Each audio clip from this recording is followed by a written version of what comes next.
Hello, hello, hello. It's time for Friday Night Live. It's so good to see all of you. Thank you for being here. I know I'm a few minutes late. We had a lot going on over at the Baker household today with family stuff. Everyone is good. It's just there is extended family stuff that we are dealing with, which is, stuff that comes at you sideways unexpectedly in life, and you're like, oh, there's that. Okay, there's that. We're doing that. This is what we're doing today. So that was a lot. It is a birthday weekend over at our house. My youngest, the baby of the family, is turning 10. I am emotional about it, like more emotional than no, that's not true. I was emotional when my oldest turned 10 too. There's something about 10. 10 feels very emotional to me. Anyway, I am very emotional that my youngest child is turning 10. I'm like, "Oh gosh. Oh gosh." I have a lot of feelings about that. But I'm really really excited because he is so excited, and I'm just thank you guys. I will give G all the dolphin love from the chat. He will be so excited. Thank you guys. It's good to see you. But yeah, it feels really big. So we've got a big birthday weekend. I had a lot of like personal life stuff going on today. So if you're like, Emily, are you okay? It's like, we're good. We're just having all of the feelings. We're having feelings today. And then I have all of the feelings about our main story today. And while I will tell you all what's going on, I'm guessing that you all are going to have all the feelings too about it because I try to be neutral. I try to be like, this is what this side says, and this is what this side says. But I can't see any way around fuckery with the Wendy Williams story. Like, I can't see any way around it. Y'all can help me. And we can try to like maybe loosen up our joints and try to stretch to maybe find what the other side of this is. I don't know if we're gonna find it. I just don't know if we're gonna find it. I don't know. I don't know. And then I've got a couple stories in the weekly roundup and then questions because I imagine y'all are going to have questions. It's so good to see where you guys are coming in from. Thank you so much for letting me know where you're coming in from. It's so good. I will absolutely send all of the birthday loves on to G-Man. He will be very excited. Um, Jonathan said Stephen Wright had a good joke about seeing a psychiatrist as a kid. He was about to turn 10 and knew most people die in double digits. I mean, that's a very fair and astute assumption. That seems like something that my kid would say is like, I'm getting older. He's very excited to get older because all he wants in life is a YouTube channel. And I have been very protective of the sweet and pure spirit that is my youngest. And I'm like, look, we're not doing all of that yet. I don't think you're old enough to decide that you want a YouTube channel. So we make little videos at the house for him, but we do not put them on YouTube. I have feelings. I have feelings about how we do that. So with that, he's like 10 is one step closer to having my own YouTube channel at 13 because he seems to think that at 13 all bets are off. And I'm like, look, at 13, yes, you can have your own YouTube account. We will see what happens. So he just narrates his gameplay to himself right now. And I think that is a perfect blend of him enjoying interacting with YouTube and me not wanting my 10-year-old on the internet just yet. I'm so lucky with my oldest because my oldest thinks that most social media is stupid. And so when people are like, how are your kids not on social media? I'm like, I don't have to fight that fight. My oldest thinks it's all cringe. So that's just what it is. We are absolutely, Lillian, keeping G shielded as long as possible. We're already code red. These are my monkeys. For everyone that was in the members only stream last night, they will all know why we are already code red. We are already code red. Kempire, it's good to see you. Kempire's like, YouTube is tough at any age. I know. And I just, it's the social media and the internet is a strange and evolving place. And B, I think that he just enjoys the thought of creating. I don't know if he needs anyone to see it. So we're going to let him enjoy the creative side without necessarily letting anyone else have input on that. So he can just revel in the joy of creating without any input at all. So that's kind of what we're doing. We do let him watch YouTube. He loves Creekcraft and Tico and a few other YouTubers. The other day, he looked at me and Emily, how do you keep your kids off social media? Well, they do watch YouTube on occasion. So he did something and I said something and he was like, "Mom, god damn it." And I was like, "Wait, what?" Cuz this is not there's a lot of phrases we use in our house. That is not one of them. And I was like, "Which YouTuber? Which YouTuber says that a lot?" And he was like, "Oh, it's so and so." I was like, "Not like in context but not appropriate." So he's back on the Dank Finnick Dank Ferrick Star Wars cursing. We allow Star Wars cursing in our house. We don't allow, though, we have very, very strict parental rules around unforgivable curses. And this this came up in parenting. It was not words I thought I'd ever utter. Sarah, thank you. I will let the birthday boy know. We didn't realize that we needed rules about unforgivable curses until my oldest tried to crucio my youngest, and my youngest took it very much to heart. And so then we had to ban unforgivable curses in my house as well. Things you don't think about when you grow up in the 90s. Lundris says, my 11-year-old has a camera roll full of YouTube videos. Yes, I will let him create all day long. Create, create, create, create. So this, Wendy, this would kill me. Only Wendy says, when my oldest turned 8, he said 10 more years until I'm 18 that very morning. When he turned 10, he reminded me again, only 8 more years, Mom. That kind of countdown would be terrifying to me. Just be terror. It would just be terrifying to me. Buddhist Bear said, how many psychologists to change a light bulb? The light bulb has to want to change. We're here for jokes on other professions. There's so many jokes about my profession, so we're here for it. So anyway, MK, it's good to see you, lady. Yes, we have a full ban on unforgivable curses. You know, my youngest took them very seriously. So anyway, that is that. So you guys, happy Friday. Let me know where you're coming in from. Hello, Nick. Thank you for the Imperio. we is there. Trisha said your child will be a YouTube phenomenon. Things I do not want. The thing about G is he is a very sweet and young soul. Like he is a puppy of like rainbows and sunshine, and the world is good, and I want to keep that for him as long as possible. My oldest is going on disgruntled and 57, who lives on like black coffee and rage. He is a much older, darker soul. My youngest is just like, so we're going to protect all of that love. So let us get into where we're coming in from. Hello from Saskatchewan. I don't know if I've ever told my Saskatchewan story, but that might have to be a members only story. I need to remember that. Dice said Wingardium Leviosa is as far as it goes in this house, right? Unforgivable curses matter. You can't throw that intent towards somebody. It's just too much. It's just too much. I'm here in Maine having coffee. I've got all the water tonight. We've got just lots and lots of water because we have a busy day tomorrow. So that is why. And I probably have more to do tonight as well after we live stream. So all of the chitty chat aside, hello, Tiny Dancer from Scotland. Hello, hello. So tonight, I'm just going to get into the weekly roundup, and then we're going to get straight into talking about Wendy Williams versus Wells Fargo, because holy shit, you guys, it's crazy. So let us just roll the intro. Hello, Bozeman, Montana, and we'll get into it. We'll get into it. Hey there. If we haven't met yet, I'm Emily D. Baker, the badass lawyer and everyone's favorite legal commentator. I'm the host of The Emily Show, and I break down the legal shit behind the news and pop culture stories we all want to talk about. I have been a licensed attorney for over 15 years, but this is not legal advice.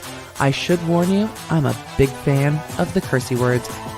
This channel is where the law nerds unite to talk about facts, not fuckery. All right. Well, tonight I feel like we do talk about facts, not fuckery, but the Wendy Williams case is just, y'all, there's some fuckery afoot. Like there is some fuckery afoot in that case, but we're going to do weekly roundup first, and then we're going to go into that. I should have rolled the intro and then gave my whole soliloquy on how parenting kids as they're getting older is like gut wrenching and hard. And it's like I see like Kendall Ray on Twitter, Kendall Ray, who I adore, and she's, newly pregnant and announced it. And I'm like, as much as I loved that time, like looking back now, I'm like, it feels like that was 700 lifetimes ago. And it feels like it also happened yesterday. And that's a very weird and surreal feeling where it's like, it's all too much. And then your kids turn 10 and you're all emotional. I can't imagine what's going to happen when somebody wants to drive. Like, God forbid, somebody is like, I'm 16. It's time to drive. I'm be like, no. And then I look back to the things I did as a kid and I'm like, oh gosh. But then also my parents, mom, dad, I love you. But my parents also, now I'm like, I could have been worse as a kid. Like I could have been, I should have pulled more shit as a kid because they, parents as they get older, they kick up a little bit too. So it's like, okay, maybe I should have pulled more shit. Maybe. But I'm sure my kids will give it back to me in spades. Uh, uh, Fingers crossed. Valerie in the chat said, "You should talk about your oldest son more. He seems like a character." No, it's not an insult. He is a character. Um, he is sarcastic. He has a very dry sense of humor. He's quite bright, and that is just it can be a challenging combination, but it also is a very fun combination because he says things like, well, mom, I don't want to sign up for honors classes next year because it might take away from my gaming time. And if I'm not in honors classes, I can just get a higher GPA. So what's it really matter? And I'm like, I mean, you make an excellent point. You make an excellent point about maybe being in less challenging classes and then being able to get a higher GPA with less work. But also I'm like, I want you to do well. And he's like, why? School's dumb. I don't want to put in that much effort for things I'm never going to need again. He's like, there are life skills I will need. These are not them. And I was like, I mean, you're not wrong. However, so it's fun. He's a fun kid. Like he's just a lot of fun kid. JC asked if we ever finished the Heracles conversation. These kinds of things are an ongoing conversation, but he is not going to cede that he believes he is correct and that Lin-Manuel Miranda is wrong in which direction he went with Under Pressure song from Encanto. We love Encanto, but Travis was like, was Hercules ever like, yo, I don't want to fight Cerberus? He's like, actually, let me talk about the Greek mythology and how it went. It's just all right. I should get into our weekly roundup because it's just funny. Your parents and children are the luckiest to have you, Emily. You're an incredible human. I am not always incredible. I definitely have my moments, but I try to be aware when I'm having my moments to be like, I am having a moment. I'm not always easy either. But when I have moments, I do try to like at least preface that I'm having a moment so everyone can know that we're having a moment. Also, I was a well actually child too. It was like, well, actually this and well, actually that. And I'm sure there were times that was insufferable. I'm sure there's times it's still insufferable. Let's be honest. Let's get to the weekly roundup.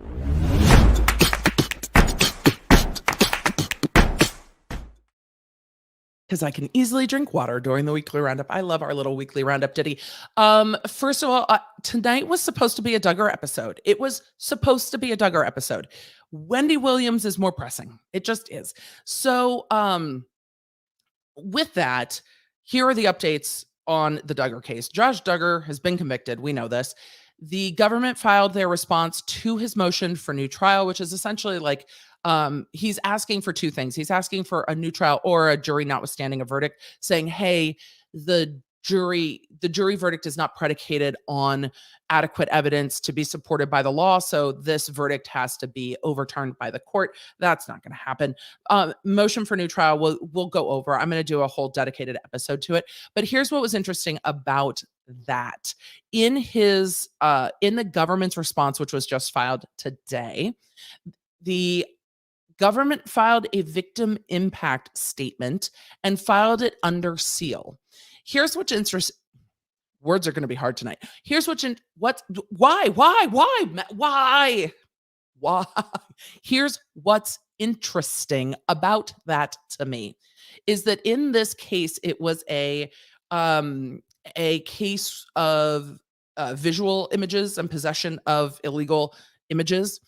So there is not a there, there is not an actual victim for that case that he's been charged with. Yes, there is a victim in the images, but that is not what he was charged with. So when we talk about a victim of the crimes he was charged with, that is not who I think is the victim impact statement.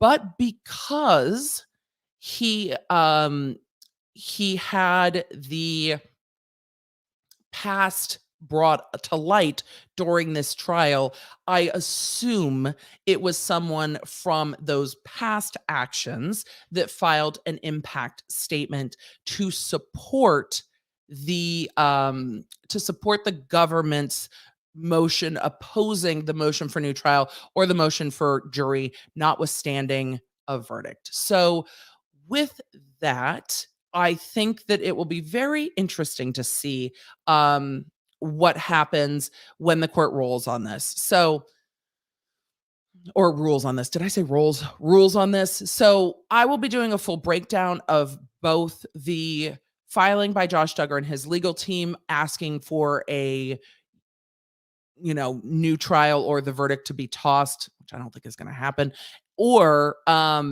and at the same time, I told you tonight was going to be hard, and at the same time covering what the government said. We will not be covering what was filed under seal. It's filed under seal.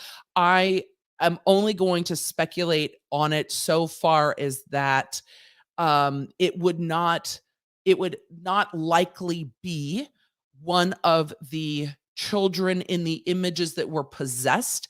It would more likely be someone from the past acts that were brought up. That is as far as I will go with that. So those of you that follow the Duggars more closely might have your own suspicions, but again, it's filed under seal for a reason, and I don't ever want to put out wrong information on the internet or speculative, that kind of speculative information. I will speculate on cases and why people are doing things all day long and tell you it's speculation.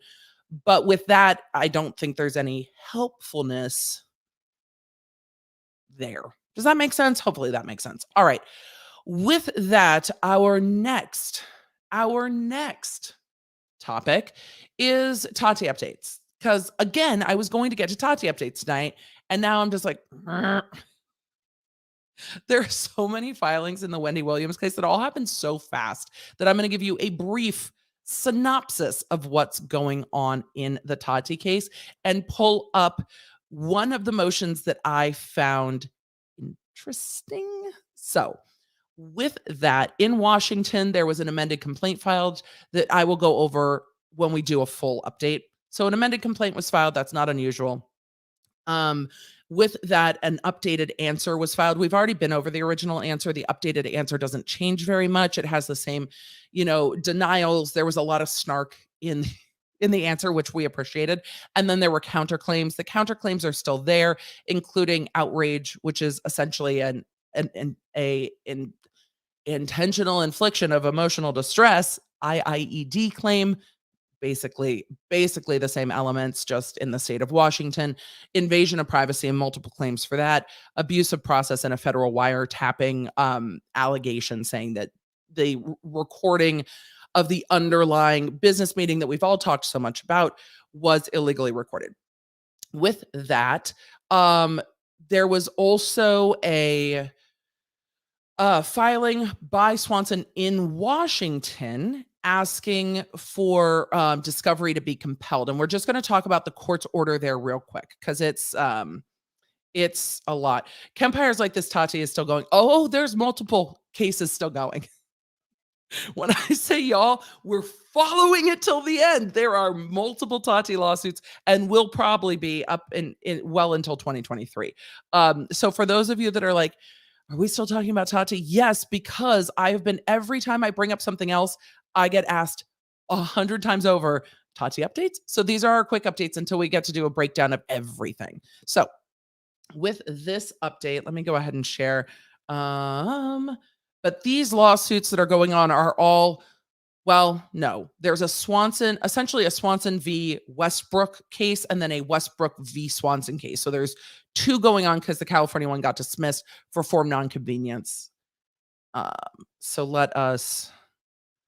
So a Washington case and a Nevada case. I think all these cases are going to end up in Nevada at some point, and the Nevada business court is going to be like, these are all business disputes, because basically these are all business disputes. They're all born out of business disputes.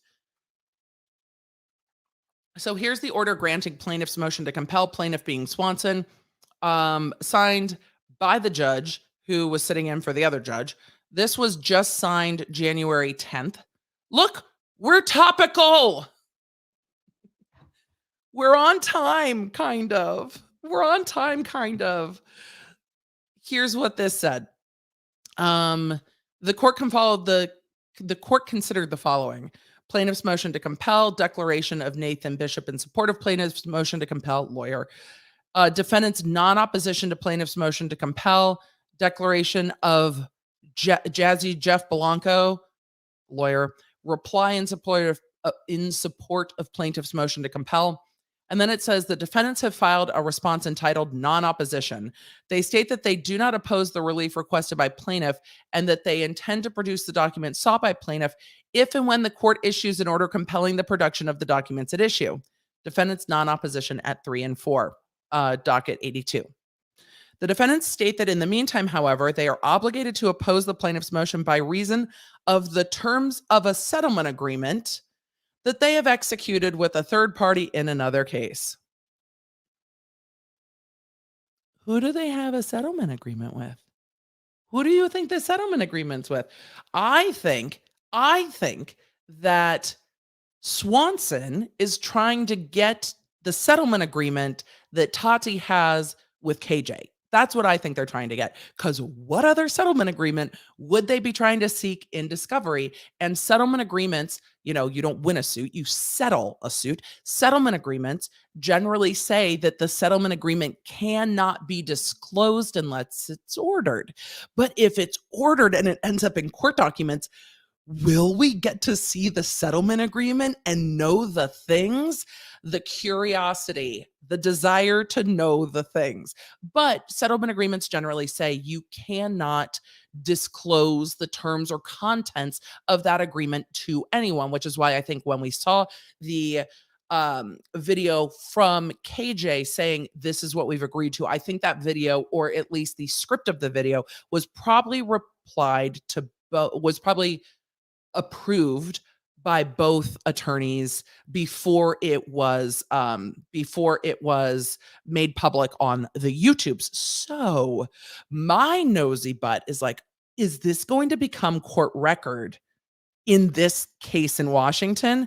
And oh my, I think that's a possibility. And then we might get to see what is in that settlement agreement.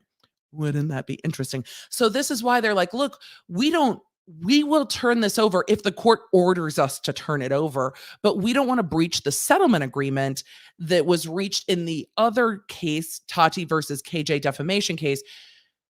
Tati's lawyers don't want to breach that agreement by just turning over that settlement agreement to Swanson. Now, why would Swanson want that settlement agreement? Well, things that were said by KJ has found their way into both of these cases, and Swanson wants to know what the settlement agreement is for and what was said. And if I was his attorney, I would absolutely want to know what is said in that settlement agreement.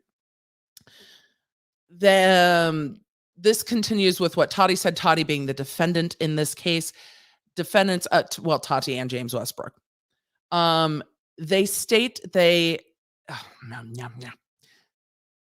words are going to be very hard tonight because my brain is just not on the same level that I need it to be right now. Defendants state that they have been attempting to negotiate a protective order with plaintiff, which they apparently hope will persuade the third parties to consent to their proposal to produce the subject documents in response to plaintiff's discovery responses. Well. They are trying to negotiate a protective order so that it doesn't become public.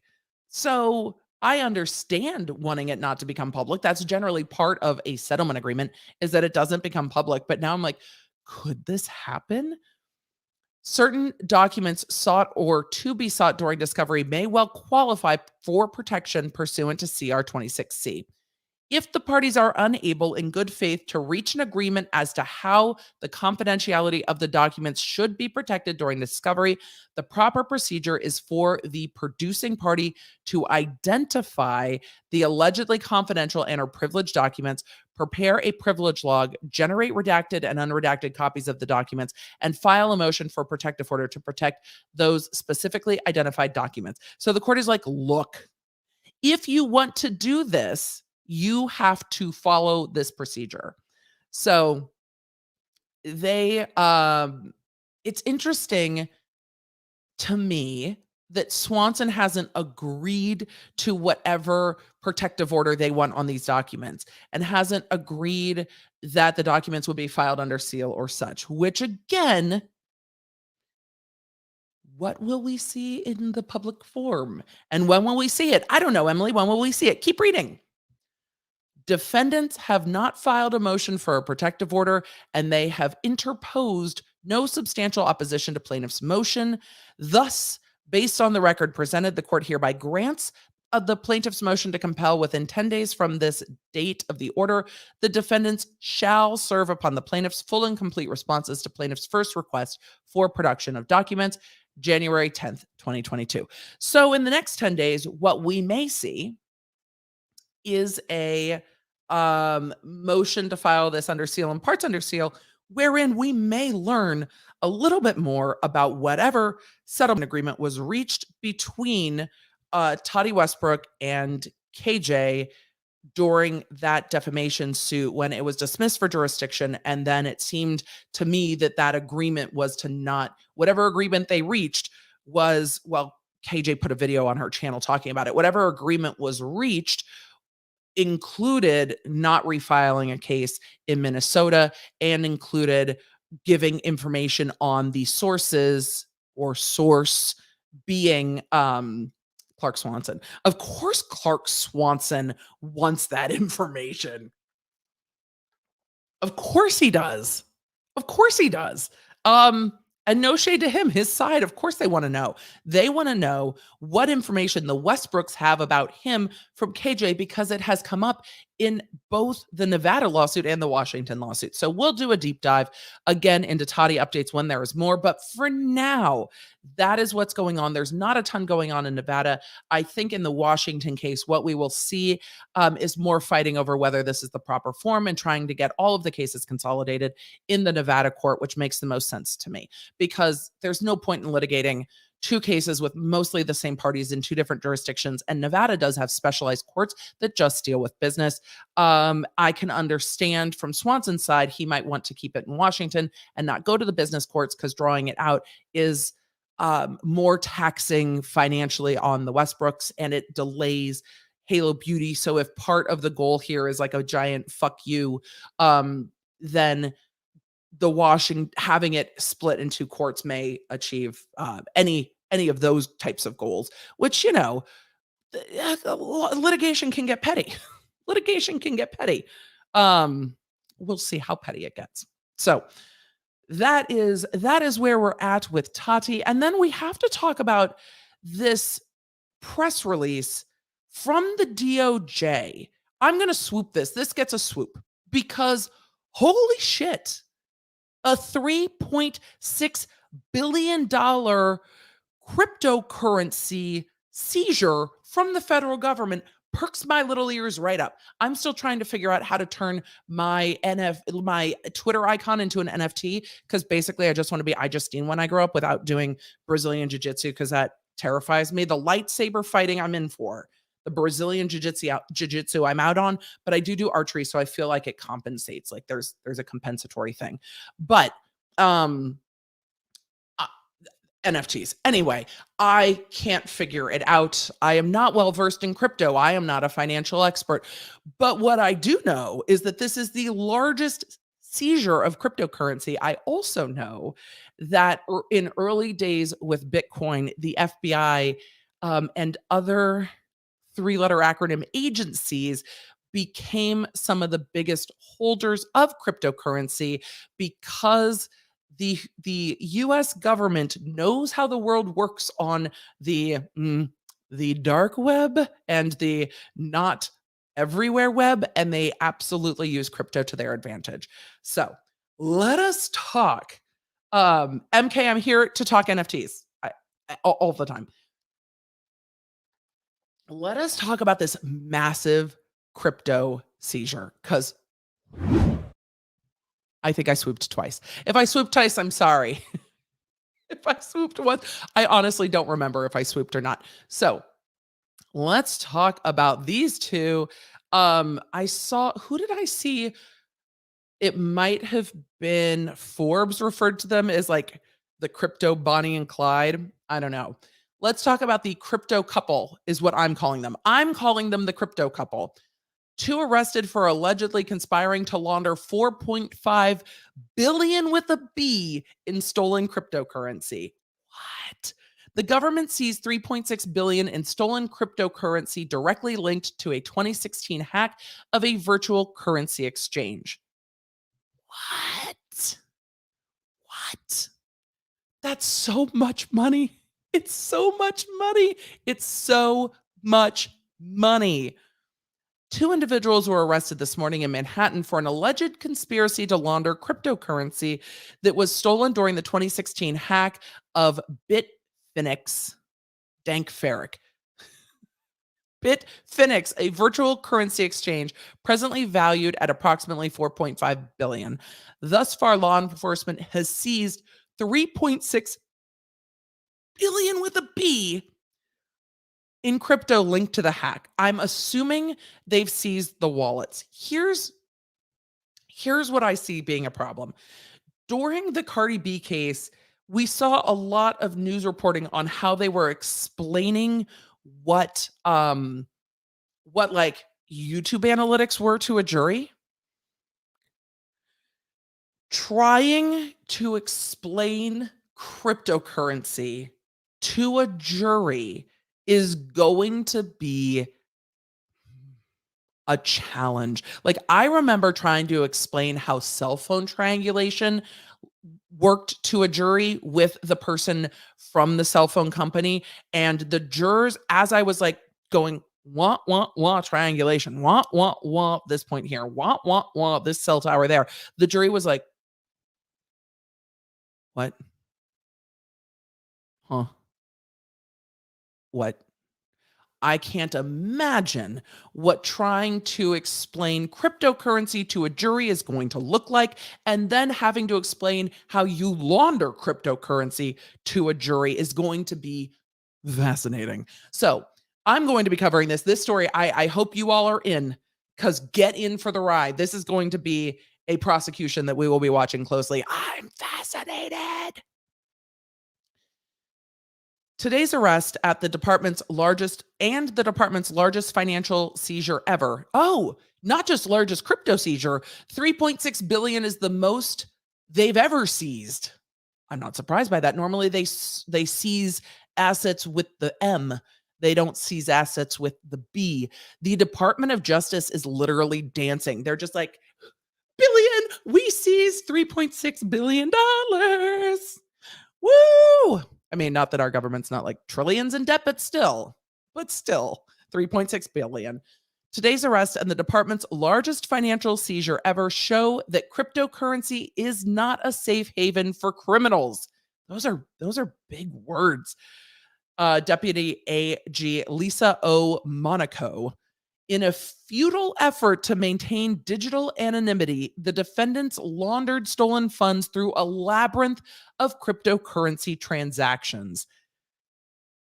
Thanks to the meticulous work of law enforcement, the department once again showed how it can and will follow the money. They said my favorite thing. Look, this is what happens when you work in white collar crime and enjoy it. Follow the money. Sorry, I was so thrilled. The department showed once again how it can and will follow the money no matter what form it takes. This must have been so fascinating for investigators to follow. There's a chart. I'm going to show you the chart. I'm a geek for a chart. I'm going to show you the chart that is in the indictment. So, today, federal law enforcement demonstrates once again that we can follow money through blockchain. Warning, warning, warning, criminals. You are not safe. And I think that's part of why there's such a long press release, is to remind people that you can follow the money. We can follow money through the blockchain, and that we will not allow cryptocurrency to be a safe haven for money laundering or a zone of lawlessness within our own financial system, said Assistant AG Kenneth A. Polite Jr. Kenneth A. Polite Jr., gentleman. I'm trying not to make fun of names, but Kenneth A. Polite is such a fantastic name. Mr. Polite for the people. You better be nice on cross-examination, Mr. Polite, or it's going to be very difficult. Anyway, so Kenneth J. Polite Jr. of the Justice Department's Criminal Division, the arrests today show that we will take a firm stand against those who allegedly, good work. These are allegations. It's an arrest. It has not been proven. Allegedly try to use virtual currencies for criminal purposes. Ilya Lichtenstein, 34, and his wife, Heather Morgan, 31, but not, when I first read this, I was like, is Heather Morgan related to Sonia Morgan? No, it can't be. But Heather Morgan's like an influencer in her own right. She has rap videos. She has a TikTok. Both of New York are scheduled to make their initial appearances in federal court today at 3 p.m. in Manhattan. I'll tell you what happened at those in just a minute. According to court documents, Lichtenstein and Morgan allegedly conspired to launder the proceeds of 119,754 Bitcoin that were stolen from Bitfinex's platform after a hacker breached, I'm just going with Bitfin's systems, and initiated more than 2,000 unauthorized transactions. Bitcoin, y'all that do crypto, Bitcoin is worth like $45,000 per coin. So when you're like, how are we here? 119,754 Bitcoin. What? Over the last 5 years, approximately 25,000 of these stolen Bitcoin were transferred out of Lichtenstein's wallet via a complicated money laundering process that ended with some of the stolen funds being deposited into financial accounts controlled by both parties. The remainder of the stolen funds, comprising of more than 94,000 Bitcoin, remained in the wallet used to receive and store the illegal proceeds from the hack. After the execution of court-authorized search warrants of online accounts controlled by both parties, special agents obtained access to files within an online account controlled by Lichtenstein. Those files contained the private keys required to access the digital wallet that directly received the funds stolen from Bitfin. Well, there you go. They got the wallet keys in a search warrant, and they were like, ha ha, we have your wallet keys now, bitches. That's so interesting that that's how they did it. I wonder, did they keep their wallet keys in like a Google Doc? Where were they keeping their wallet keys? I'm so curious. Let's see. Okay, so we know that they obtained the wallet keys through a search warrant. And then they used the private keys to access the digital wallet that directly received funds stolen from the Bitfin and allowed special agents to lawfully seize. I love that they put that in there. We have lawfully seized it. To lawfully seize and recover more than 94,000 Bitcoin that had been stolen. And because we have the blockchain, they will know, like, unlike dollar bills, y'all, they can track the Bitcoin, the actual Bitcoin, from where it came from. So they can track these back, unlike dollars, which you have to track through serial numbers, which becomes much harder. They can track this more precisely to show that these were in fact the stolen coins. The recovered Bitcoin was valued at over 3.6 billion at the time of the seizure. And because crypto keeps moving, that could be worth more or less as we go forward. Cryptocurrency and the virtual currency exchanges trading in it comprise, comprise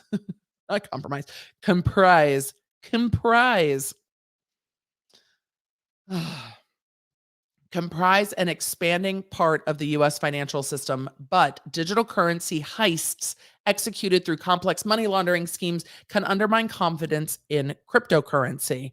The Department of Justice and our office stand ready to confront these threats by using 21st century investigative techniques to recover the stolen funds and to hold the perpetrators accountable. Like, this shit would make me go back to prosecuting. Like, prosecuting like Bonnie and Clyde cryptocurrency scams, like, put me in, coach. Like, this kind of like does the US Attorney's Office just have like an influencer and housewife prosecution like unit? Like, I would be here for that. I was like, can I just deal with influencer scams? Influencer scams and housewives. I'm teasing. I love doing this with y'all more. We'll just talk about it from here. The criminal complaint alleges that the couple employed numerous sophisticated laundering techniques, including using fictitious identities to set up online accounts, utilizing computer programs to automate transactions, a laundering technique that allows for many transactions to take place in a short period of time. They just automated it. Depositing the stolen funds into accounts at a variety of virtual currency exchanges and darknet markets, and then withdrawing the funds, which obfuscates the trail of the transaction history by breaking up the fund flow, converting Bitcoin to other forms of virtual currency. What were they turning it into ETH? Like, what were they doing? We're gonna have to do a deep dive on this because I'm fascinated. Anyway, converting Bitcoin into other forms of virtual currency, including anonymity enhanced virtual currency AEC, in a practice known as chain hopping, and using US based business accounts to legitimize their banking activity. Well, that's what laundering is. It's trying to legitimize money that is not clean to make it seem clean so you can't trace it back, which is why money launderers like purchasing expensive things and then selling the expensive things so it kind of launders the money, because then the funds look like they came from the selling of the Chagall or the $750,000 earrings and not from nefarious forces. Why do I love crypto scams so much? I'm so fascinated. Like, this is just, I'm just so fascinated. I'm so fascinated by all of it. All right. In a methodical and calculated scheme, the defendants allegedly laundered and disguised their vast fortune, said Chief Jim Lee of the IRS Criminal Investigation, IRS CI. Yeah, the IRS has its own investigative wing. They're fascinating too. IRS CI Cybercrimes Unit's special agents have once again unraveled a sophisticated laundering technique. Yeah, it's nerds. Nerds who are curious and want to find where your money is coming from. You give them the time and the resources of the government, and they will find you. And I'm not saying that in a derogatory way. That's a great thing. It's a fantastic thing. I don't think a lot of people, when they become IRS investigators, think they're going to get to like bust open cryptocurrency money laundering rings, but it's like that's the living the dream there. Somebody is coming towards my office. We'll see who it is. Why are you coming into my office right now? Hey, Did you know that this couple hacked cryptocurrency wallets to steal like $4.5 billion, and the government just seized $3.6 billion in stolen currency? You can come say hi. So the government hacked the hackers to get 3.7 of it? The camera's there, so they still can't see you. Are you not showing your face on the internet? Okay, No, that's fine. it says Yes. 3.7. No. The government seized 3.6 billion because they got a search warrant and they got the wallet keys, and then they used the wallet keys to access the wallets. What about the other 4.5 billion? I mean, They not haven't 4.5 recovered all billion, of it. but- They haven't recovered all the money. Yep. There's a billion 1.4. left. Yeah, no, there's 1.4. There's like, billion yeah, left, there's like a billion which left. is still enough to live off the rest of your life. Well, unless it's gone. Anyway, say hi in the camera to the law nerds before you go. Who were you looking for? Cat? George. Is he in here? He ran in here. I haven't seen him. because I've been chasing him. Well, stop chasing the cat. Goodbye, child. Goodbye, child. He's gotten so tall. You guys, he's gotten so tall that he has to like stoop down to see the camera. And that has happened very, very quickly. He has gotten so tall, so tall. Ari is like, why has he grown so much? Yeah, I don't know. Puberty. It's wild to me. I'll tell the story later about going to archery and having to repurchase all of his arrows because of how much he has grown. It's wild. All right. Continuing on with the IRS Criminal Investigations Unit, they have once again unraveled a sophisticated laundering technique enabling them to trace access and seize stolen funds, which has amounted to the largest cryptocurrency seizure to date, valued at more than $3.6 billion. What is the government going to do with that money if they win this prosecution? I want to know because I don't think we'll ever know where those funds will go. All right. Criminals always leave tracks. I mean, that's you don't catch the ones that don't. And today's case is a reminder that the FBI has the tools to follow the digital trail. Look, if your kids are nerdy about stuff like this, they are going to be the next wave of like cyber investigators. Because here's the thing eventually, we're going to end up with like crimes in the metaverse, and we are going to need a new wave of people who understand how all of these things work to unravel these crimes. So, if you are looking at kids who are like, I'm deeply curious about this, let them follow the curiosity. The CIA will be begging them for their help in a few years. All right.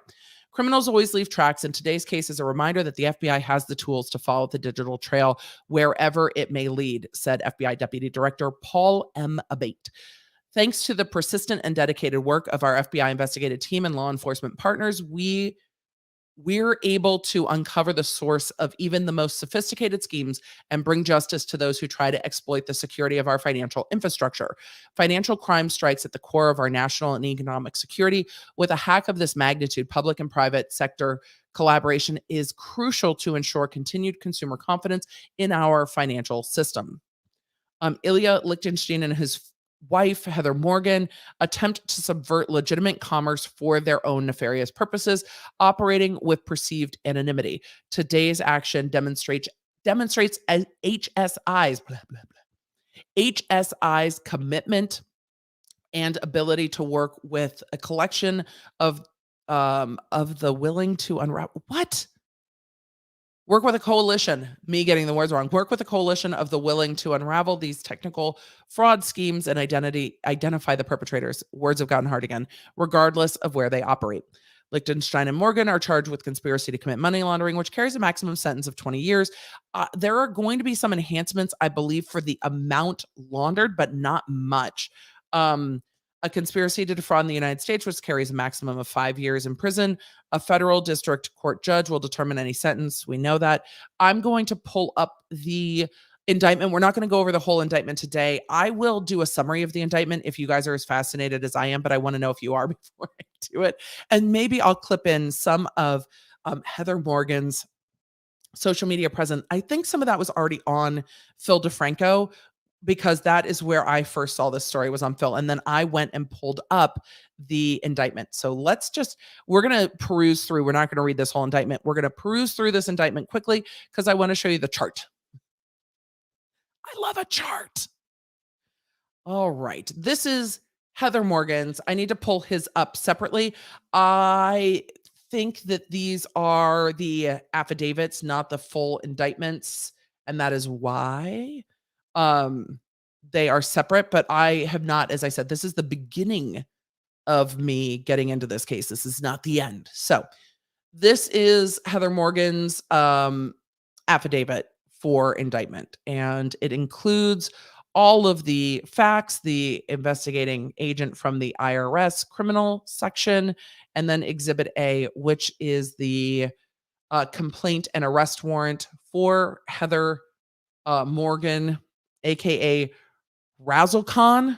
I have no idea what Razzlecon means, but Razzlecon, like razzle, give them that old razzle dazzle. I'm having Chicago flashbacks. I love that that's the known alias. Let us continue on to here's the criminal complaint from the District of Columbia Court. Some of this was in New York. Were they indicted out of DC? Again, I need to go through this more deeply. Criminal complaint, August 2016 to February 2022 in the District of Columbia. money laundering conspiracy to defraud the United States. Interesting. Were they not paying taxes? I'm gonna go through as I said, I will go through this entire thing. I like that they are going through the different wallets. This is how they went through the wallets. This is part of them going through all of it. But look, the chart below is a simplified illustration. This is the simple one. This is the simple one. The chart below is a simplified illustration of how the stolen Bitcoin moved in a series of transactions from victim VCE to accounts connected with Liechtenstein and Morgan. Victim VCE, Bitcoin, VCE1, VCE4. The photos have been blurred to protect the innocent, I suppose. And this is showing the different wallets that these things are moving towards, though it seems that these are just different wallets from the two of them, him and her. So these are the different wallet transactions and where they're moving to and from, what's passing through, what's getting into Bitcoin and converted, and where it's going. As summarized in the chart above, As summarized in the chart above, law enforcement traced the stolen funds through thousands of transactions to over a dozen accounts in the true name of Liechtenstein, Morgan, and or their businesses. Law enforcement was able to determine that numerous accounts set up with fictitious personas and involved in the laundering were in fact controlled by them. This is one of the more detailed charts. This is going to be so good. This is going to be so good. Victim VCE, this is the 119,000 Bitcoin that were stolen. And these are the transactions where the Bitcoin was going. When I worked as a law clerk in the arson unit, I would do charts like this and timeline charts like this for insurance fraud cases. And they were my heart. Like, I love nothing more than like a good timeline chart. Like, there's a little I love more in the world than that. I mean, cake, but you know what I mean. Hyperbole. We love a chart. All right. So this is one of the other simplified charts, but this chart starts, and this is blurry on the chart. And I hope there's a better one in one of these case files, but this starts to get into how many Bitcoin were transferred and exactly where they were transferred to, because these look like wallet addresses, or at least wallet, like the way you have bank numbers, these look like the wallet numbers. Just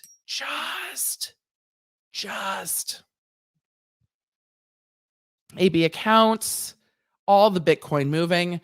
I am fascinated by this case. So if you guys are fascinated too, replay crew, love you. Put it down below if you're fascinated. I will do I will do more of a breakdown on this case, because it's going to take me a few days to go through this case and to go through all of the documents that I can pull up and to parse the flow charts. But I love it. There's so many charts there. It's just all right. Oh wait, this was more charts. It's like these are charts of charts. So it's like this is sliced from VCE4 from up above. Like there's charts into VCE1 and then VCE. Then each of these parts down here have their own charts too. It's wild. I'm so fascinated. So I will do more of a breakdown, because it's like VCE4 then breaks down, and then VCE7 is going to have a chart too. So, and then all of these are broken down into allegations. So look, this is such a detailed case. And then we get to buying gift cards. Look, buying gift cards is a tried and true. There was a while there were these cards that were like vanilla cards that were sold at like Best Buy and stuff like that. There was so much going on with the vanilla cards, but this is where we got to buying gift cards. We always end up with buying gift cards, Walmart cards, Uber cards, hotels.com cards, PlayStation cards. It always gets back to buying cards, because then you can take the cards and then you can sell the cards for their face value and then get cash, and then it kind of washes money through gift cards too, which is super super common. It's interesting to see even cyber criminals kind of have the same playbook when it comes to laundering money. Like there's only so many ways to do it. All right, 20 pages long, lots of charts. The last thing I am going to say about this before I dive into this even more next week and clip in some of her music is that the court did issue a minute order for the proceedings that happened on February 8th. And I'm just going to pull that up real quick now so that we can go over it. So let's see. This is for Heather Morgan. I didn't pull up. I didn't realize they weren't co-defendants when I first pulled this up. So I will pull up his too, but I imagine they're going to be about the same. Um, bail bail disposition. So mind you, they've seized all of their crypto. So her bail is set at a $3 million bond secured by property and her, oh, they put the address in there. That's not helpful. Oh, federal government. Of course they did. So her $3 million bond is secured by her parents' home in California. Her travel is restricted to the Southern District of New York, the Eastern District of New York, and the District of Columbia for the purposes of court only. Surrender all travel documents, drug testing as directed by pretrial services, home incarceration. So she is on an ankle monitor lockdown and cannot leave her home. But I wonder if she's allowed to have access to social media because she may. Location monitoring technology as directed by pretrial services, which is going to probably be GPS monitoring. Defendant to pay all or part of costs of location monitoring. So she's going to have to pay to be on house arrest, sort a la Josh Duggar. And what else? Defendant to have no devices with internet connectivity. Well, there we go. No devices with internet connectivity except one specific device with software installed by pretrial services with computer monitoring. Defendant not to engage in any cryptocurrency transactions. Defendant not to dissipate or move any assets greater than $10,000 per month, except with this cap that can be extended with pretrial services approval, which would normally be to pay legal fees. There is a carve out for legal fees for which defendant can spend up to $500,000. Accounts to dispense must be reported to pretrial services. Identity hearing waived, preliminary hearing in Southern District of New York waived, which means it might be virtual. Wow.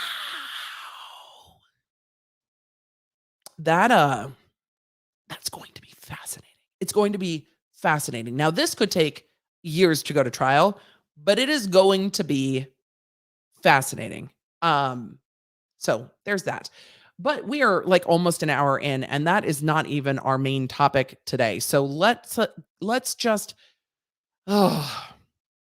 see, the thing is, I don't know why money laundering feels like a lighter topic to me than all of the nonsense going on with Wendy Williams, but it is. It's a lighter topic. It's like, well, you're alleged to have committed one of the world's largest crypto scams, and I'm fascinated because the vibe I'm getting, and I'm sure there will be movies, but the vibe I'm getting is a very like Elizabeth Holmesy social media influencer.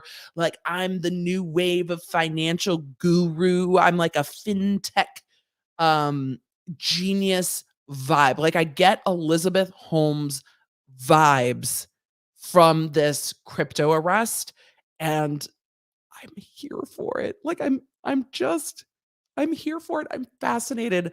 Look, give me a good money laundering case any day. Because if you can get the jury to understand the charts, you will have it. Like paper and transactions don't lie. They're just numbers. If you can show them how those numbers connect, there's just numbers. And with fraud cases, if you can bring it to a level where a jury can understand it, they're not hard cases to win because again, like my hips, paper doesn't lie. I'm on tonight. Okay, we're moving on. We're moving on to talking about Wendy Williams, y'all. I don't like anything that's going on here, and I'm very angry about it. I'm just angry about it. I just refreshed to see if there was anything new since when I pulled the documents yesterday. There is not. We have everything. We are up to wait, no, this is from today. That was from today. Did I pull that yesterday? No, there's 2 new ones. All right, hold on. Let me pull these real quick and make sure that these are not the ones I already pulled yesterday because Let's see. This is signed by the court. Oh, it's notarized. That's what they did. Okay, we're just going to add this. We're going to add this to that. There was a complaint about the affidavit from or the affirmation from Wendy Williams not being notarized. So they filed a new one today and notarized it, which is fine. I'll just replace that one for the other one. And then there's a new document from Wells Fargo as well. So let me pull that. I was like, no, today's the 11th. What? All right. And then I will swoop so that all of you who watch on the replay crew will not have to see all of my exposition. All right. This is a lot. Grab your popcorn, a snack, a stiff drink, gird your loins. We're buckle up. Buckle up for the fuckery. Just buckle up. Let's talk about Wells Fargo freezing all of Wendy Williams' accounts and trying to put her in a guardianship. You may know guardianship by another name, the name that's used in California, which is conservatorship. It is the same with a few caveats. Now, in New York, I am not a licensed attorney in New York, but one of the things that attorneys are very good at is research. So, based on the research that I have done, what I found easily and terrifyingly is that well, anyone can be a petitioner in a guardianship in New York. So a guardian to get a guardianship in New York, a petitioner has to file a petition asking the court to appoint a guardian. But anyone can be a petitioner. And once the petition's filed with the court then can appoint a court evaluator to evaluate the case. The court evaluator will do an initial investigation, provide the court with a report, and then generally report an opinion. And then the court will decide whether they are going to need to appoint a guardian or not, whether they need to appoint legal representation or not. And then it will move forward to potentially being a guardianship or not. In New York, like other states, you can have different types of guardianships. That can include just a financial guardianship, like Britney Spears had a guardianship of the estate and the person, but there can be a guardian for financial reasons, to pay bills, to stop financial abuse, to take care of planning, but it can also extend to medical care and things like that. I imagine, based on what we've seen, that this is going to be that what Wells Fargo is seeking is a financial guardianship. But the backstory here is also very strange. Because because you have a financial institution freezing someone's assets and their access to their assets. And then that individual is now having to go to court to say, these are my assets and I should be able to have access to them. And in response to that, Wells Fargo is like, no, but we've applied for a guardianship. We suspect there is financial issues. And I think that is very, very strange. So we're going to pull up all of the timeline documents. We're going to go through what's happened in court, because this started February 4th with a filing by Wendy Williams against Wells Fargo. It is just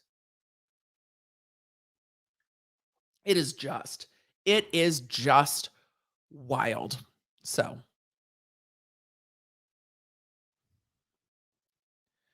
all right.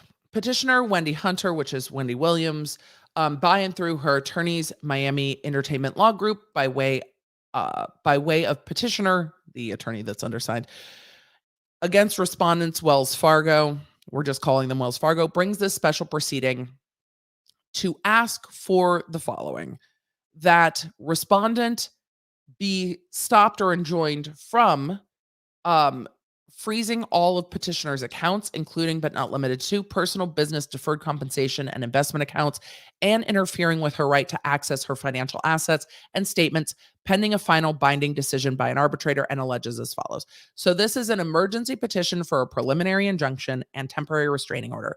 We saw preliminary injunction and temporary restraining order in the Haley Page case. We've seen it in other cases, but in the Haley Page case, we saw it pretty notably because they got their preliminary injunction for the most part granted, and then there was the appeal that we've talked about.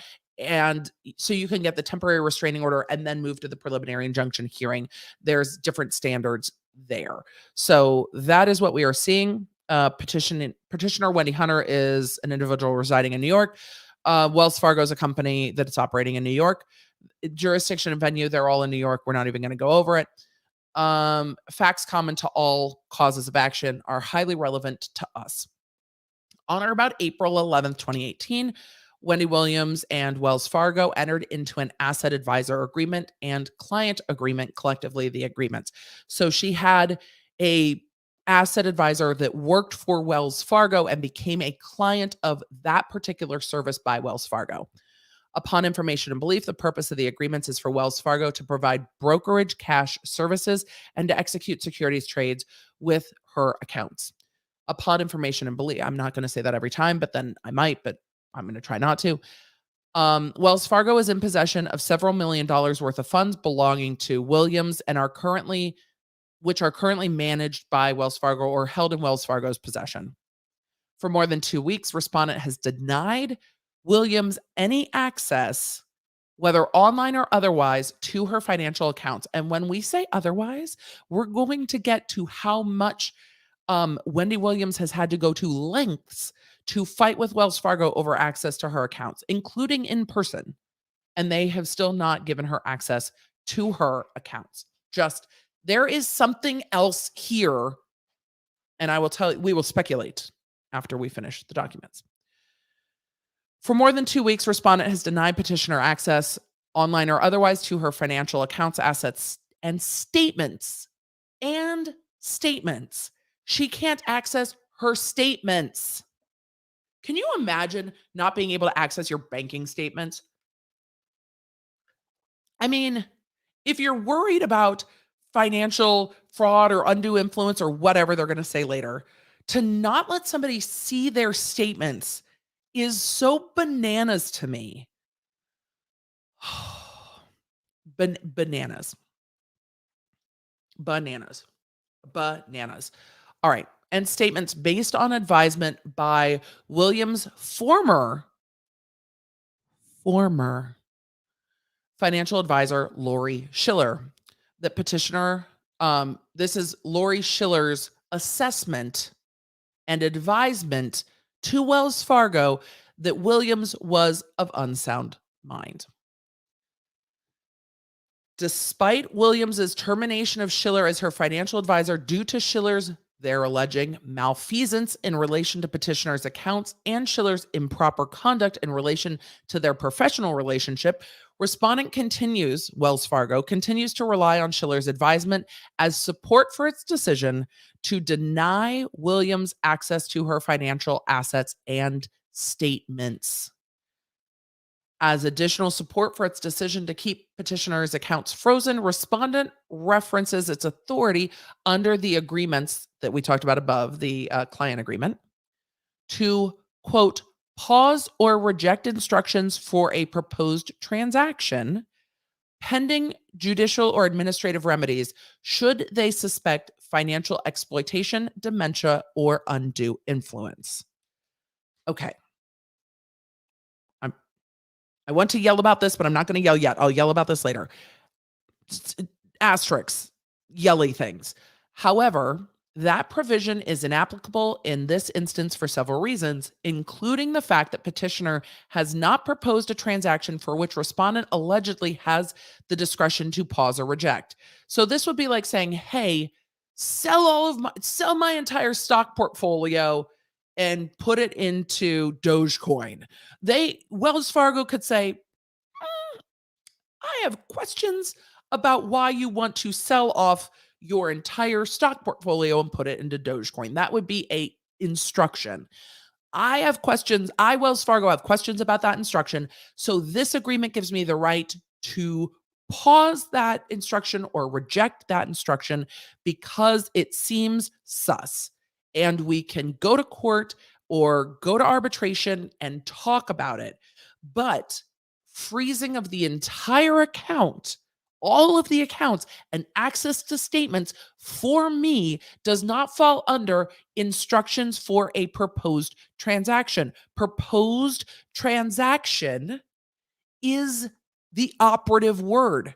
There's no proposed transaction here. It's all access to all of her accounts. So where's the proposed transaction? And I think proposed transaction in this context is a very specific phrase and it makes sense.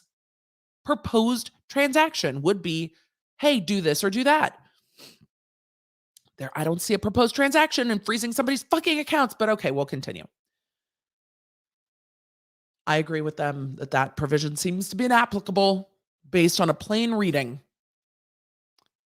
As even if the provision did apply, respondent is going beyond the scope of the authority granted by the provision because respondent is completely denying Williams the ability to access or even view, it's the or even view for me, or even view, whether online or otherwise, her financial assets and statements, which Williams has requested for the purpose of ascertaining the current standing of her accounts, and which is not a transaction as contemplated under the agreements. Here's how I read this, and this is informed by the fact that last night, our Members Only Live, we went over Williams' statement a bit. It seems that they have requested her statements, not just online, like, okay, fine, then send them to me, to ascertain the current standing of her accounts, and she has not been allowed to do so. So why is Wells Fargo so worried about Wendy Williams seeing her financial accounts?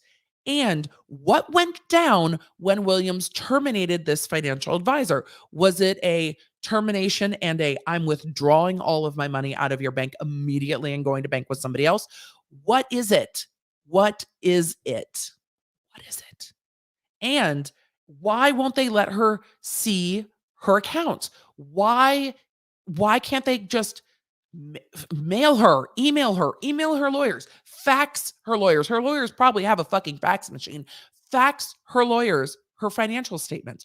Why do we have to go to court over whether she can see her financial statements? The unfreezing aside, because the unfreezing is some fuckery. But why can't she see her financial statements? That is the thing. That is the thing for me that is above and beyond next level. Like, okay, if Wells Fargo is going to try to say, we are truly and deeply concerned about this individual and the decisions that they are making, freezing things is one thing, but not letting someone see their account statements is on another level. For me. In other words, they say Wells Fargo's actions and the actions of its agents have impeded and unlawfully prevented Williams access to her property. Yeah, money. Her money. Although pre-dispute arbitration is required under the agreements, and I appreciate the lawyers putting this in because the lawyers are saying, we acknowledge that we are required to arbitrate, which means they have to go to like mediation. They have to go to an arbiter. If there's any dispute under that client agreement, they have to go to arbitration. And the lawyers are saying, we know that there's an arbitration provision. However, given the imminent and irreparable harm caused by petitioner and respondent's actions, petitioner is seeking injunctive relief. So we're not suing. What we are asking for is a temporary restraining order and a preliminary injunction. That. I see you guys saying DEFCON red. I'm already red. Y'all, we're red. We're as red as it gets. We started red. I started at DEFCON red. I don't think I could go redder. I can try to go redder. I don't know if I can get any redder. I think we're as red as we can get. But I will try. So for those of you that are new, if this is your first live stream, go ahead and pop a 1 in the chat. But if you are new here, occasionally when fuckery gets out of hand, we go to DEFCON red. We had a whole rating scale that we don't use. We use red and not red. We use red and not red. Like, it's like, are we at full what the fuckery red or are we not? So we are going to go as red as we can get. I think we're as red as we can get. But I'm going to play the DEFCON red. Warning for those of you that are flash sensitive. The flashing, there is flashing. It might trigger you if you are flash sensitive. When the music stops, the flashing will stop.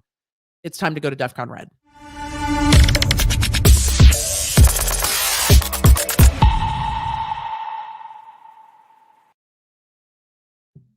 It's just as red as it was before. Do we feel better now, chat? Do we feel better now that we've played the DEFCON red? Does it feel like it's red? Even though I started red, does it feel red now? I hope we all feel red. We feel the what the fuckery, even though we started, as red as I can get. All right. Request for relief. They're asking to unfreeze the accounts. We're going to get to the end of the request for relief. We're not going to go through. If you want a full breakdown of the legal standard of a temporary restraining order and a preliminary injunction, I will refer you to the Haley Page videos where we broke down all of the legal standards. They are also in New York. It's going to apply and cross over. We are not doing that tonight. We have much more legal documents afoot. They go through the evaluation of petitioners likely to succeed on the merits because they are her funds, and they are saying there is no right for Wells Fargo to freeze them under the plain meaning of the agreement. And then they ask for, let's just go what they ask for. They ask for the court to order that enjoining and restraining Wells Fargo and any of their agents at all from freezing all of Williams's accounts, including but not limited to personal, business, deferred compensation, investment accounts, and from interfering with her right to access her financial assets statements pending a final binding decision by an arbiter. So, hey, we will go to arbitration, but you have to unfreeze her shit first. Enjoining respondent and any of their agents, members, officers, employees, and anyone acting on Wells Fargo's behalf from freezing, withholding, or otherwise altering any and all assets that are currently identifiable as accounts and policies which contain funds that were removed and or withheld from Williams's own personal or business accounts and all other funds. And it is more of the same. Unfreeze the accounts, reopen any frozen accounts, stop interfering with her accounts, and then granting such other relief as necessary. Let us get, that was on February 4th. Let us get to the next filing was a form order to show cause.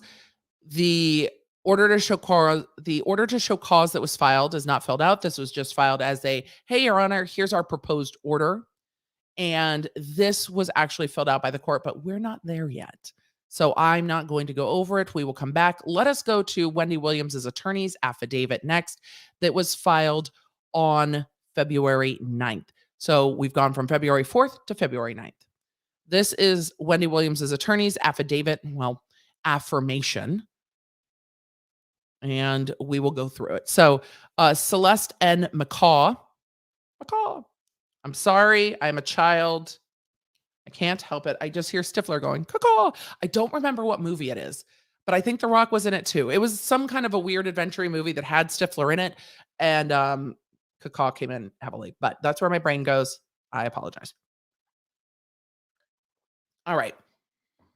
Celeste is an attorney licensed in New York, is attorney for Williams, is fully familiar with the facts, submits this affirmation together with the affirmation of Williams, dated February 3rd.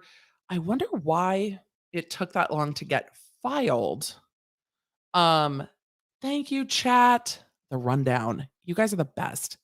Thank you. See, I say things and it's like a hive mind. It's fantastic. Okay. So I don't know why, if this was signed on the 3rd or the 4th, it would have taken till the 9th to file, but that's just, I have questions. All right.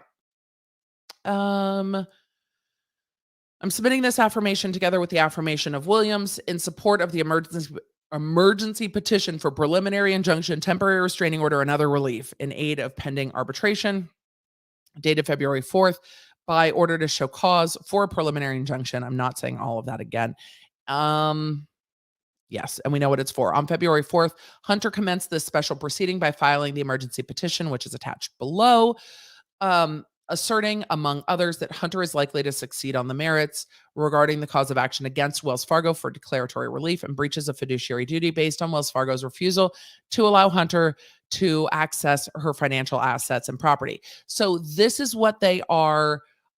This is what they are saying they will sue for, but the contract that they have with Wells Fargo, that advisory agreement requires they go to mediation arbitration first, and they can't sue Wells Fargo properly until they do that first. So what they're saying is that these are the causes of action that they will likely sue on once they are able to finish that arbitration proceeding and then go forward from there.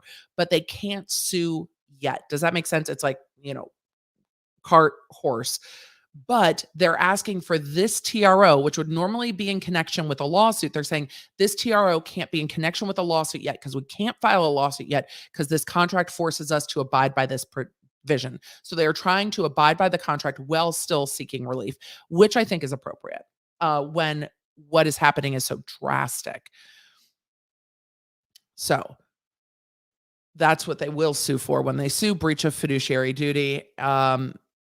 And yeah, relief and breaches of fiduciary duty. As explained more fully in the emergency petition that we just went over, Williams is entitled to a preliminary injunction and TRO enjoining and restraining Wells Fargo and all of their peeps, and anyone else that acts on their behalf from freezing her accounts, but not limited to personal, business, deferred compensation, investment accounts, and interfering with her right to access financial assets and statements because petitioner can show 1, probability of success on the merits, which is one of the elements, and 2, the danger of irreparable injury in the absence of injunctive relief, which if you were locked out of all of your access to money, you can imagine what kind of damage that could cause to not just you, but your living situation, your food situation, your long-term financial well-being, your credit score, all of it, like the contracts that you might breach, bills that will bounce and get unpaid, and then fines and fees and penalties that can incur after that. So that is what they're talking about with irreparable injury because you can't undo some of that. And the balance of the equities is in her favor. I think all of you, when you're like, balance of the equities, is this okay? Is this okay? Yeah, no, it's not okay. Balance of equities. Hunter can show a probability of success. Hunter already suffered and is in danger of continuing to suffer imminent and irreparable harm in that Wells Fargo's refusal to unfreeze the accounts and financial assets poses a serious financial hardship to the health and safety of Williams, her family, and her business. The balance of the equities. We don't need to go over the balance of the equities. All of you are like, yeah, it's hers. This petition is being made as requested as a request for emergency relief because until Wells Fargo reopens the accounts and allows her access to her financial assets, she, her family, and her business are at risk of imminent and irreparable financial harm while continuing to endure ongoing financial obligations. No prior application has been made, wherefore all the legal stuff signed by the lawyer lady, and then going on to attach the emergency petition that we just went over. So that was February 9th. Now we get to the affirmation by Williams, but since there is a new one that is signed as an affidavit, I'm just going to go over the new one because the new one is signed as an affidavit. It's going to be a little out of order because Wells Fargo complained about this in their filing. So you'll hear their complaint about it and know that that has now been rectified with this new one. So I'm just going to pull the new one because that makes the most sense instead of going over it twice. I imagine it's going to say the exact same thing. And for most of you, you haven't heard it yet. For those that were in the members only stream last night, you've heard it. But now it's an affidavit instead of an affirmation. See, they changed the name to, affirmation. All right. To my knowledge, all of the facts stated in this affirmation are true and correct. Oh, so they leave the word affirmation in the rest of the place. They didn't have her, they had her sign a new one that was notarized, but they only changed affidavit up here. Fair enough. Over 18 years of age. I am petitioner in the above entitled matter, commenced by the filing of the emergency petition for preliminary injunction and TRO and other relief. I submit this affirmation in support of the petition against Wells Fargo. The request for relief arises from, among other things, Wells Fargo's failure and refusal to reopen my personal business and deferred compensation and investment accounts. From here on out, I'm just going to go accounts, and we know what we mean. And unfreeze my financial assets, which has caused and is causing imminent and irreparable financial harm to myself, my family, and my business. For more than 2 weeks, Wells Fargo has repeatedly denied my request to access my financial assets, which total over several $1 million. I have submitted multiple written requests to Wells Fargo, and I have visited various Wells Fargo branches in the South Florida area in an effort to resolve this matter outside of the courtroom. Can you imagine how angry? I mean, I can't imagine how angry the level of angry I would be, the level of mad. If I was like, look, can you at least give me like printouts of my bank records? Like, can you at least give me my bank statements? If you're not going to unfreeze it and I have to go to court, at least let me see that you haven't moved my fucking money. The stress that I would have. To date, I have submitted and made over a dozen requests regarding the financial damages resulting from Wells Fargo's decision to unlawfully deny me access to my accounts. As a result of my inability to access my financial assets, I have defaulted and I am at risk of defaulting on several billing and financial obligations, including but not limited to mortgage payments and employee payroll. Because that's where your money is. I would be so mad. In response to my request, Wells Fargo, and here's where we learn what Wells Fargo is doing. Here's what we know what Wells Fargo is doing. In response to my request, Wells Fargo has informed me, oh, have they now, that their determination to deny me access to my accounts is based on the advisement of my former financial advisor, Lori Schiller, who alleged that I was of unsound mind. She's a financial advisor. What does she know? Despite my decision to terminate Schiller as a result of her improper conduct in relation to my accounts, and again, those are allegations. This is Wendy Williams's perspective. I have to say that because legal documents, but that is perspective. Despite my decision to terminate Schiller as a result of her improper conduct in relation to my accounts, Wells Fargo continues to deny me access to my financial assets and statements. Look, if Schiller was concerned, if there was something, giving benefit of the doubt, if there was something that was causing substantial concern, why block the statements?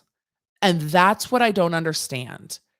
Why block the statements? And chat, for those of you that are new, I will just reiterate, while we will speculate on why people are doing things or what is going on, we do not speculate on people's health, mental health, illnesses. We know that Wendy Williams has been having health issues based on the fact that she wasn't on her show last season and based on the fact that she is having a full-time, I believe Sherry Shepherd has been announced as her kind of full-time temporary replacement or permanent temporary replacement on the Wendy Williams show going forward. But we're not going to speculate on what's going on with her because we just don't know. And it's frankly none of our business. But for the bank to decide it's their business is interesting. And even if the bank was like, look, we suspect something's going on, we have questions, there are other actions the bank can take that don't involve freezing all of her assets. I don't think under that agreement they can freeze her assets. They can just stop transitions.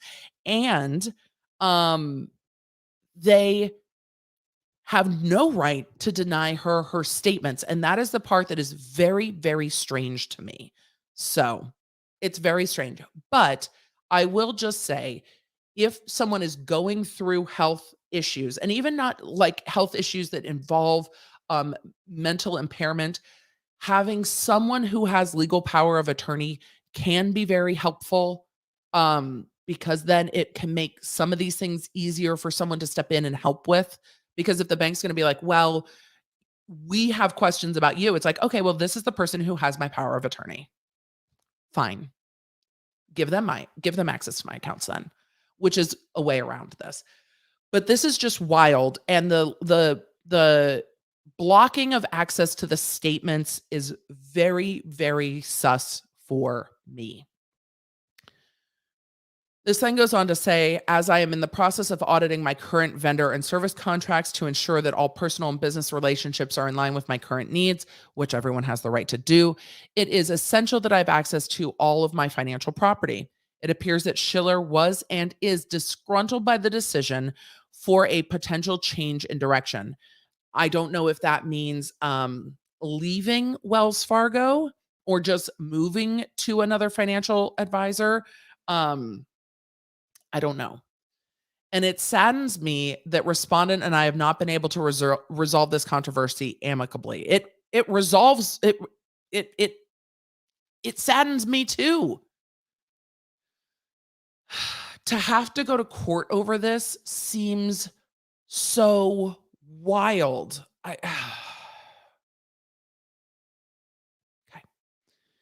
Given the imminent and irreparable financial damage directly resulting from Wells Fargo's actions, I demand that Wells Fargo reopen my personal, business, and deferred compensation accounts, unfreeze my assets, and allow me access to my bank statements.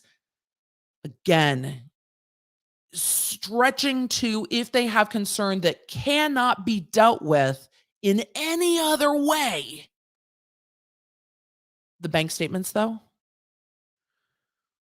Or else I will have no choice but to seek the court's intervention, which is where we are now. Despite overtures that their in-house legal team would be giving a quote unquote ruling after I provided them with a properly executed, witnessed, and notarized power of attorney and signed letter of representation as requested, Wells Fargo has yet to advise me of their legal team's decision and has instead engaged outside counsel. So for me, keep reading, Emily, keep reading. For me, it sounds like she did that and provided them with a properly executed, witnessed, and notarized power of attorney and signed letter of representation because she has lawyers and she should have then turned over a power of attorney because it seems to say that that's been done. And I'm going to read it again and tell you why I think that. Despite overtures that their in-house legal team would give a ruling after I provided them with the executed power of attorney and letter of representation as requested, they have yet to advise me of their legal team's decision. That seems to read to me or indicate to me that those things have been provided to Wells Fargo, but instead of providing a quote unquote ruling from in-house counsel, they engaged counsel. So they just engaged a legal team. Okay. So I'm assuming based on this, that was provided because when it says as requested, I'm assuming that they were provided because it says after I provided them with all of this, they would give me a ruling, but they haven't given me a ruling.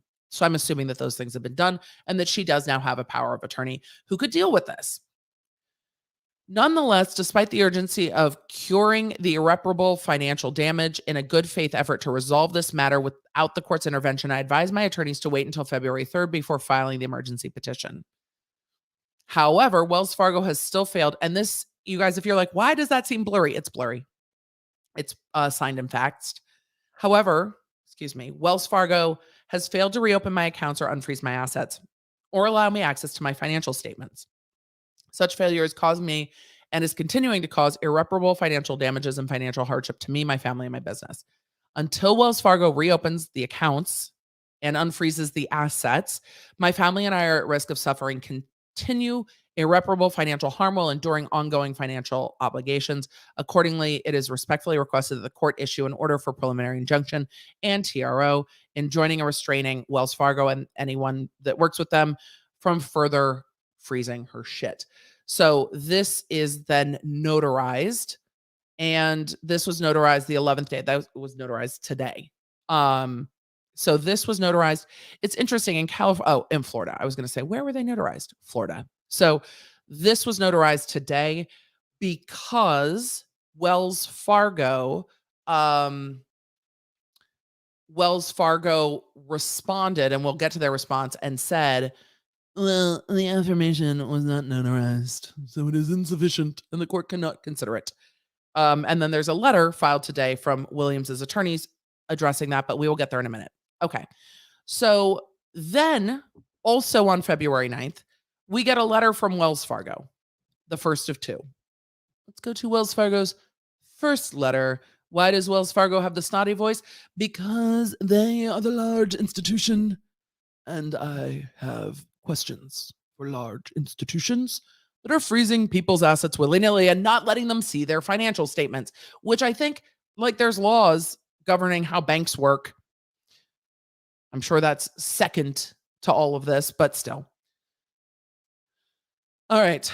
The lawyers have filed, as of February 9th, a letter filing to the judge in the matter of Williams versus Wells Fargo. Dear Justice Bluth, this firm represents Wells Fargo Clearing Services, DBA Wells Fargo Advisors. We're just going to go with Wells Fargo because, the named respondent in the above proceeding. We are writing to ensure that the court is aware of our representation and to facilitate our participation in any application by petitioner for a provisional remedy. TRO and the, preliminary injunction. A courtesy copy of our notice of appearance is enclosed. Yes, it's been filed. I'm not even bothering pulling this up. We also want to inform the court that Wells Fargo has filed a petition in the guardianship part for the appointment of a guardian of the property of the petitioner herein under Article 81 of the Mental Hygiene Law. And that's, whoomp, there it is. Hello, Your Honor. We are Wells Fargo, and we have filed a guardianship or a petition for guardianship of Wendy Williams. The bank did that because anyone can be a petitioner. So they have frozen her assets and have filed a petition for guardianship, which means a court investigator or whatever they are called in New York. I said it earlier. I go with court investigator because that's what they're called in California. But the court appointed individual that will investigate whether a guardianship is needed will now start actually evaluating this. This is now a court proceeding to determine if a guardianship is needed. And when it says a property guardianship, that is a financial guardianship over her money.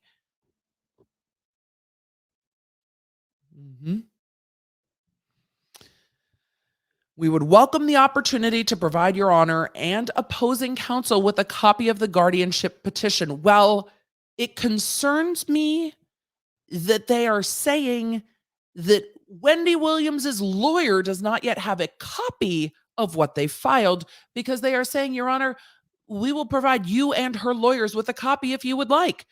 What?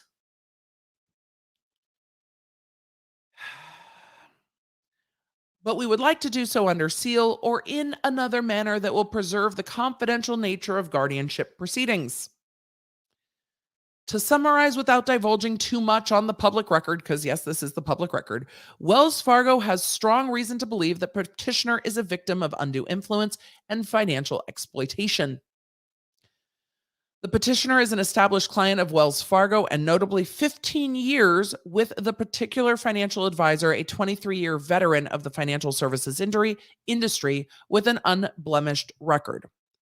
Wells Fargo is relying not only on reports of the financial advisor who has recently witnessed telltale signs of exploitation, including the petitioner's own expressed apprehensions, but also upon other independent third parties who know the petitioner well and share these concerns, which is curious who those individuals are that are talking with the bank.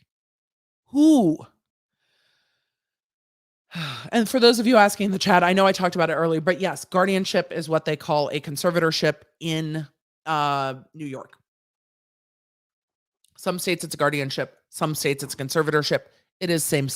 They are not asking for a medical conservatorship, which Brittany had a conservatorship of the person and the estate. So one would be a property or financial one, and one would be a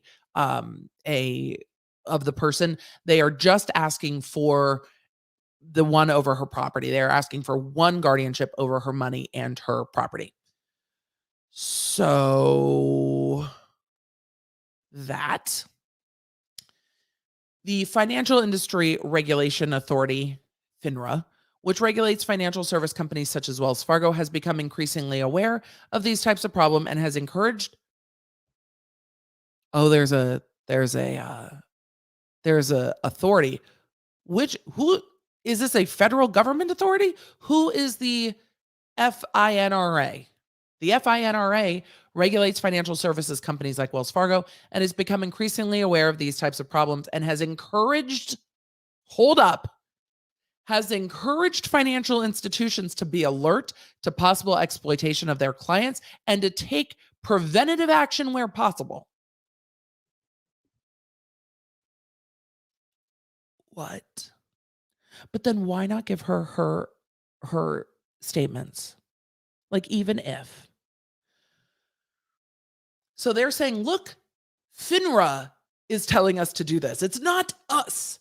It is this other agency. Bryn Gallup, thank you for doing the Google that I didn't do because I am live. The Financial Industry Regulatory Authority is a private corporation that acts as a self-regulatory organization that regulates member brokerage firms and exchange markets. So a private entity that says they are a regulating authority has decided that banks should just do whatever. I have questions. I have so many questions. This is so odd. This is just all of my spidey senses are like, what? This is consistent with the New York State Social Services Law,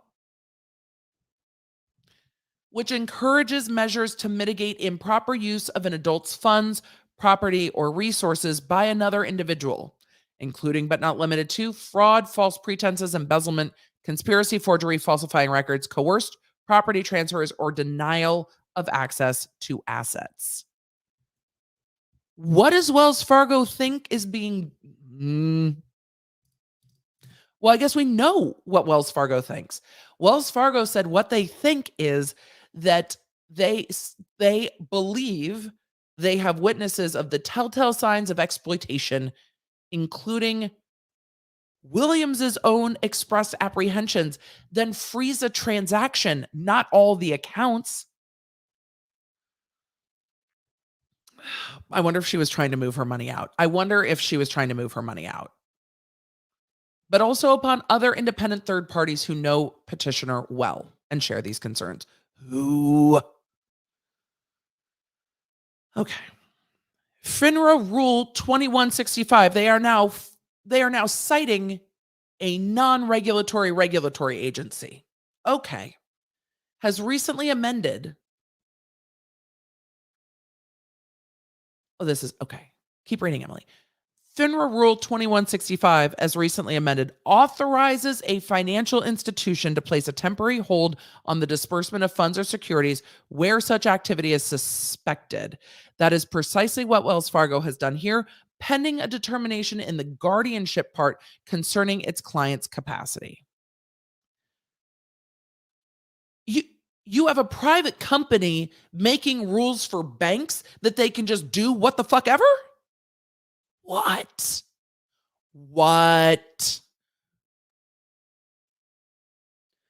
Y'all, I do not like this type of control over people at all. I do not like this type of control at all. I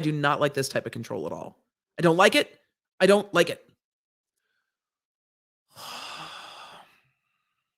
You can't just give banks the authority to do whatever. I understand a temporary hold.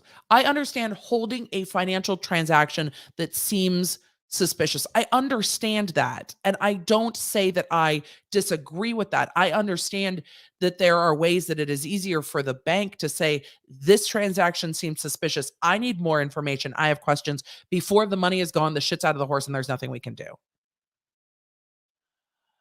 Questions. Ugh.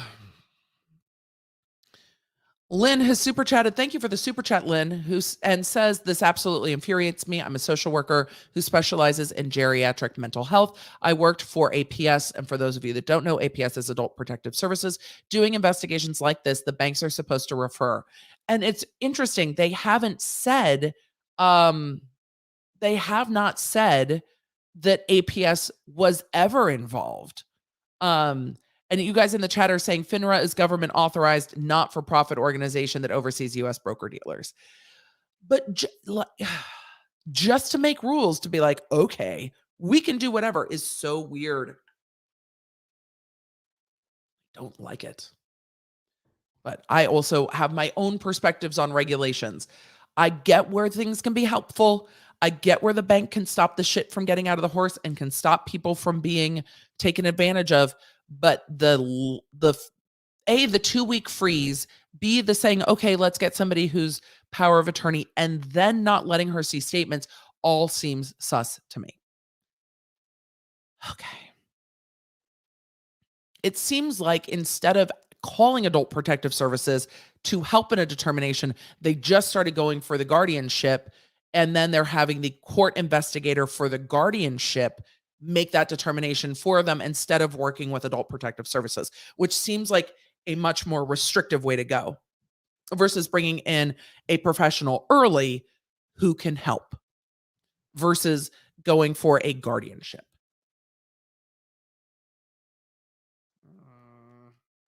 There's not enough chapstick tonight for me. Okay.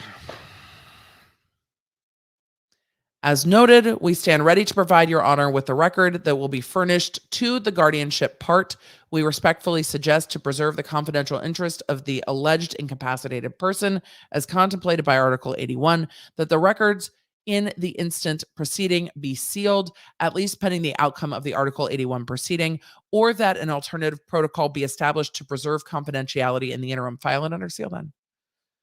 We note that although the current proceeding is styled as one in aid of arbitration, we are unaware of any pending demand for arbitration or pending FINRA arbitration between the parties, which is also interesting because it's interesting to me that there is not a demand for arbitration, because all of this seems to say we are anticipating litigation and we will go through the arbitration proceeding first. So it is curious to me that that demand has not been made. It might be because this is much more necessary, but it's just interesting to me that that is a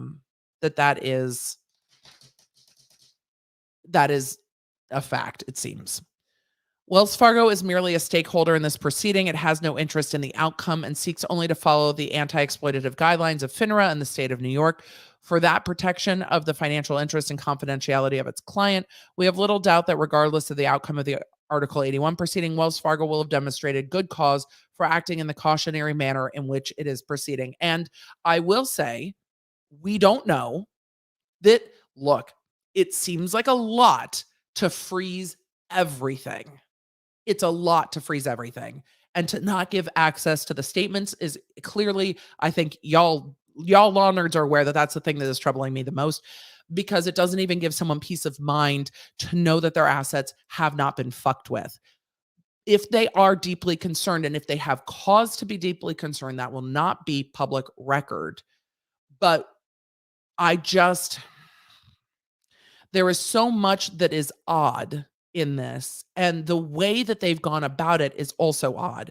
Also, if they say, well, if you get a power of attorney, we will have a determination for you, and then to seemingly ignore that also seems odd. Not turning over the statements seems odd. But you also don't want to see people taken advantage of. But it seems, and I am not deeply familiar with Wendy Williams, it seems that she does have family around her that could help with that. It just seems very, very odd. Let's keep going. There's more. But wait, there's more. So let's see what the court did. The court then ruled, and then Wells Fargo had more to say. Let's see. All right. Order to show cause. So this was from the judge. This was I love the judge. The judge is like, "Look, could you not tell us that it's 2020? Do I have to fix everything for you people?" That's what the judge is saying.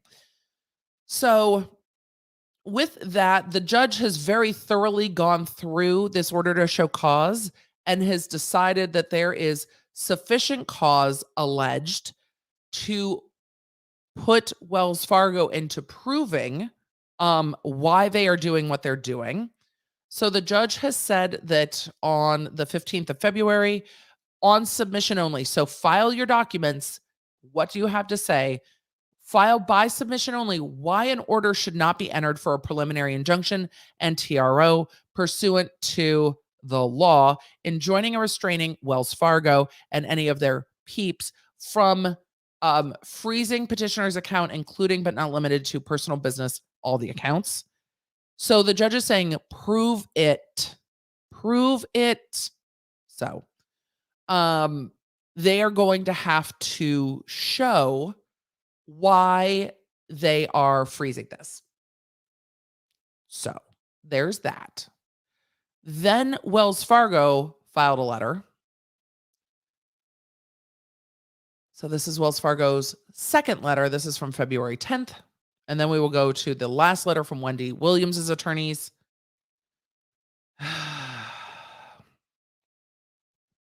It's just, again, it's odd to me that this is a bank initiating this. It is odd to me, but we are going to see what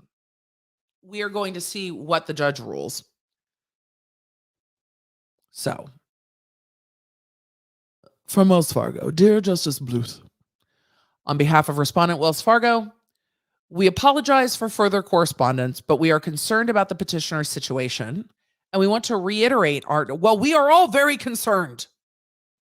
We are all concerned. We apologize for further correspondence, but we are concerned about the petitioner's situation and want to reiterate our desire to be heard if the court intends to consider petitioner's attempt to relitigate the issue of a TRO. It is our hope that the guardianship part will imminently appoint a temporary guardian or evaluator to review the situation and ensure that petitioner's affairs are being properly handled pending the applications before Your Honor in the guardianship part. We also note that petitioner's submission in support of her application herein is an affirmation, not an affidavit. Hence the signed affidavit. And her purported signature is not acknowledged. There was no, and this, I understand that this tracks with Wells Fargo saying, we are concerned about, Wells Fargo is saying, and I'm trying to see their perspective because y'all know I've got feelings. Wells Fargo is saying, we are concerned about undue influence, essentially. We are concerned about somebody becoming financially vulnerable. And so her signature has not been notarized. So because we are worried about impropriety or undue influence, we can't accept anything that is said because it's not notarized. A notary needs to look at your identification, and know that what you are signing is you. I understand that part. That part did not trigger me so much because they are saying that their concern is undue influence. That's what they are saying. Aside from the further questions that this rises about the bona fides of this proceeding, about the lawfulness of this proceeding. I mean, are they shadily accusing the attorneys of like being part of this? Because that's odd. Such an unsworn submission carries no weight whatsoever and must be disregarded. Law about that. The motion is not salvaged by her attorney's affirmation because the attorney doesn't have firsthand knowledge, which is why they then submitted. But we'll get to their letter in a minute. Wells Fargo is open to arranging with petitioner's counsel to release funds directly to the creditors to pay outstanding amounts that have been historically and regularly paid from the accounts in question, such as employee salaries, utilities, and the like. Well, good. Good. Good. Good. Counsel is welcome to contact us, as this is an interim measure that can be accomplished without burdening the court. Okay. Let her then, let the bills get paid then. Let the bills get paid then.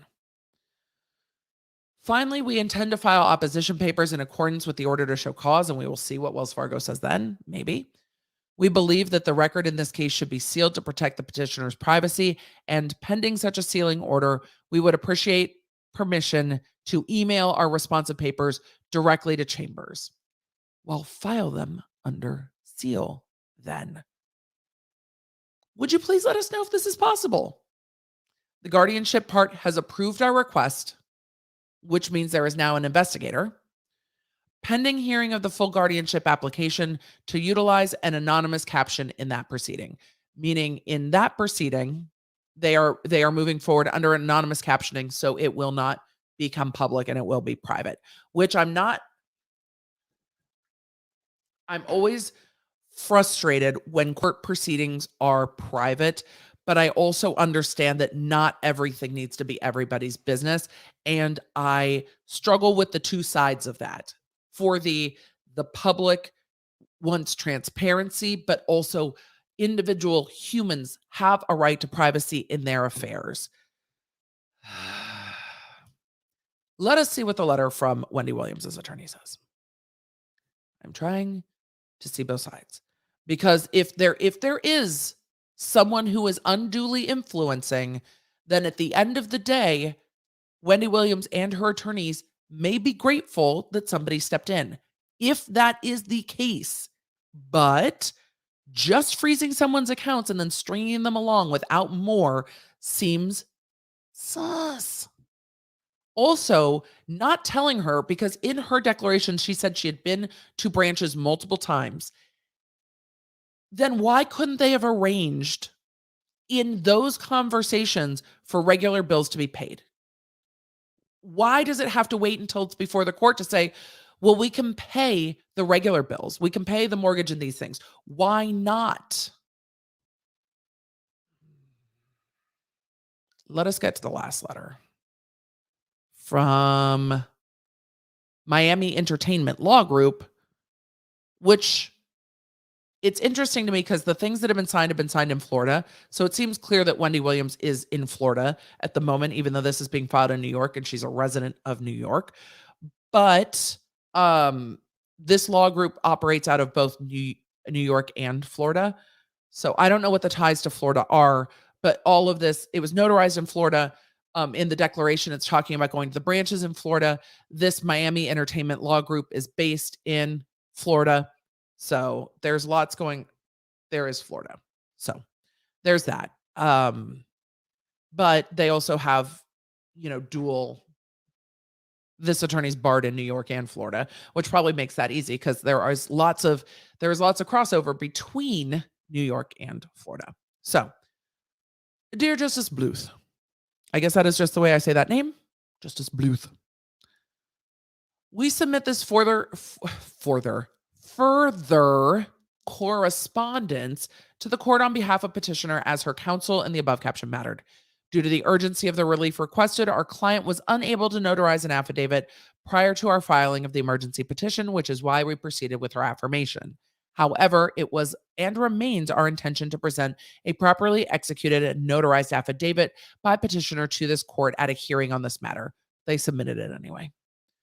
However, as such hearing has not yet been directed by the court, we have enclosed a courtesy copy of petitioner's affidavit to address opposing counsel's concern about her unsworn affirmation.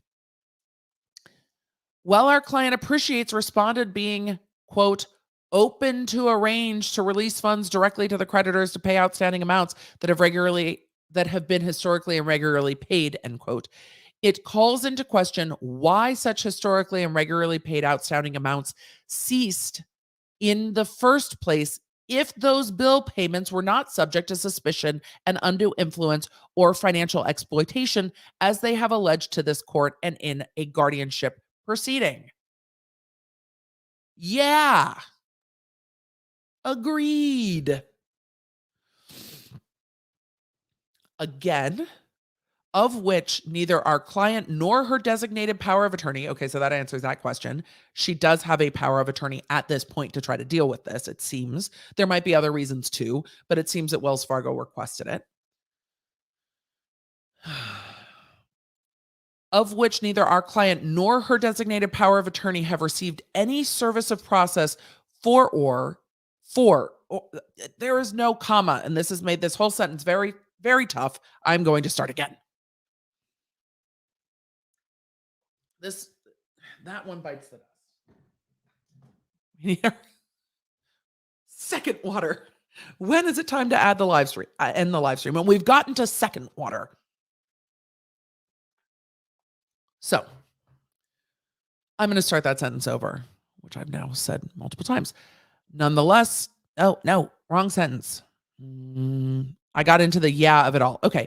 It calls into question why such historically and regularly paid outstanding amounts ceased in the first place if those bill payments were not subject to suspicion of undue influence or financial exploitation, as they have alleged to this court and in a guardianship proceeding, again, of which neither our client nor her designated power of attorney have received any service of process for or have any knowledge of being commenced.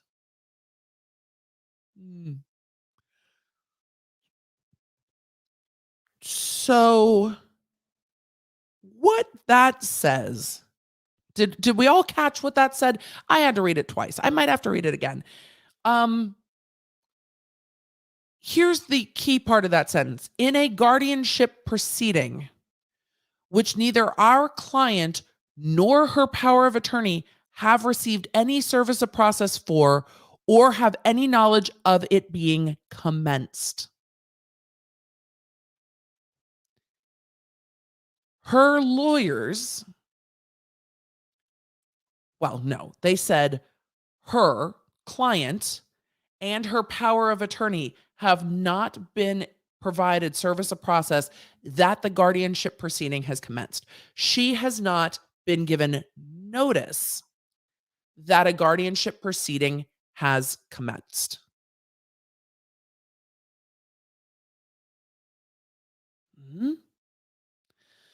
So, it does not say, though, that her attorneys haven't. It says very clearly neither our client nor her designated power of attorney have received service of process for or have any knowledge of it being commenced. They have not given her notice of a guardianship proceeding being commenced against her. Generally, notice is required, but you can seek to have notice waived. The reason I am so triggered is because they also had the court waive notice for Brittany. But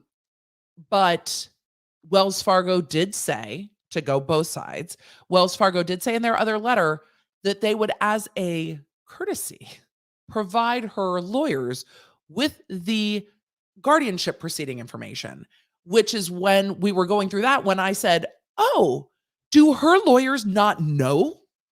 Have they not been provided? Okay. There's lots of information in these. Nonetheless, we request an order directing the immediate release of those funds by Wells Fargo, and we also reiterate our request before this court to have a hearing to, among other things, avoid any delay in bill payments being made due to any potential dispute between the parties as to whether any outstanding amount is, quote, historical or, quote, regular. We thank the court for its kind consideration of this matter, and then they enclose the sworn affidavit that we covered. That is the entire record. That's the whole record. So the questions that remain in my mind are that the agreement that they signed authorizes them to suspend transactions. That doesn't seem to account to suspending the entire account and all of the assets. However, I wonder if when the financial advisor was fired, if the intent was made clear to move all of the assets elsewhere. And that is the transaction that we are now contemplating, or that Wells Fargo is contemplating, that Wendy Williams was saying, I'm going to move all my assets away from you fuckers. I'm done. And that they were like, no, we have questions. But with that, they might have, and I don't like it, but they might have decided, hey, part of the reason we are not giving you a full breakdown and bank statements is because we believe there is malfeasance or undue influence. And so we're not going to show you where everything is because we don't want other people to know that there isn't is.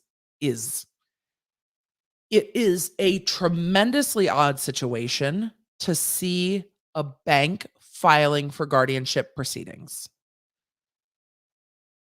What we should see as an investigator from the guardianship court to then investigate whether or not a guardianship over finances is proper or improper. In the meantime, it's a point well taken for me by Wendy Williams's lawyers to say, hey, I don't want Wells Fargo deciding what bills get paid and what bills don't get paid. Let her pay her bills. Because that also seems to be sus. So with all of it, I have a lot of questions. But at this point, though I do not like what Wells Fargo's doing, they are allowed to file under New York law a petition for guardianship. It's odd to me, but it might end up with like, okay, but she has a power of attorney, and we're just going to do all this through her power of attorney. So unfreeze her accounts and deal with her power of attorney. And that might be proper.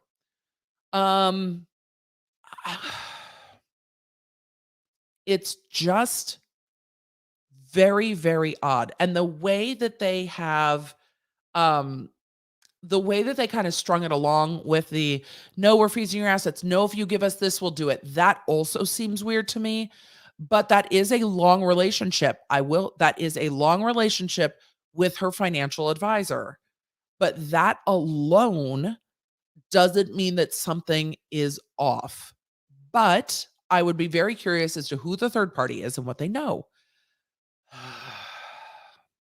So, that's where we are. It's very unusual.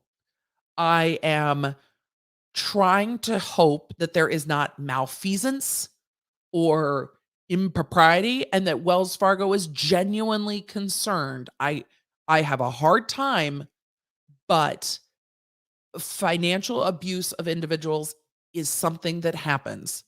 But we watched it happen, and this is probably why we as law nerds are so triggered, because we watched it happen with Britney Spears inside of a conservatorship. So all of us are a little like, we're a little like, I don't like it.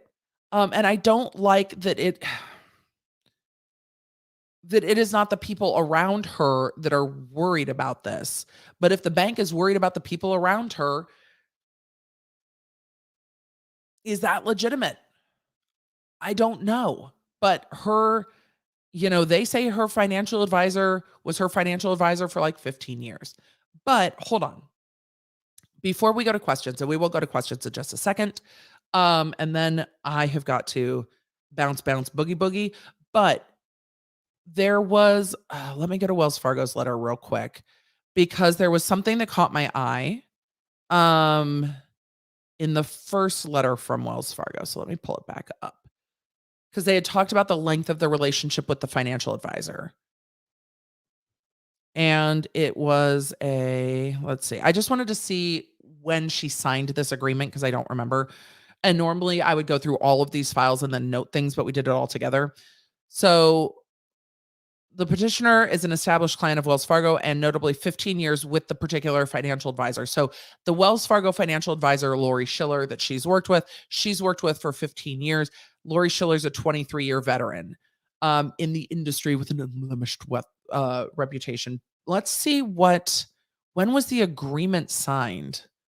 And then somebody else can do the math.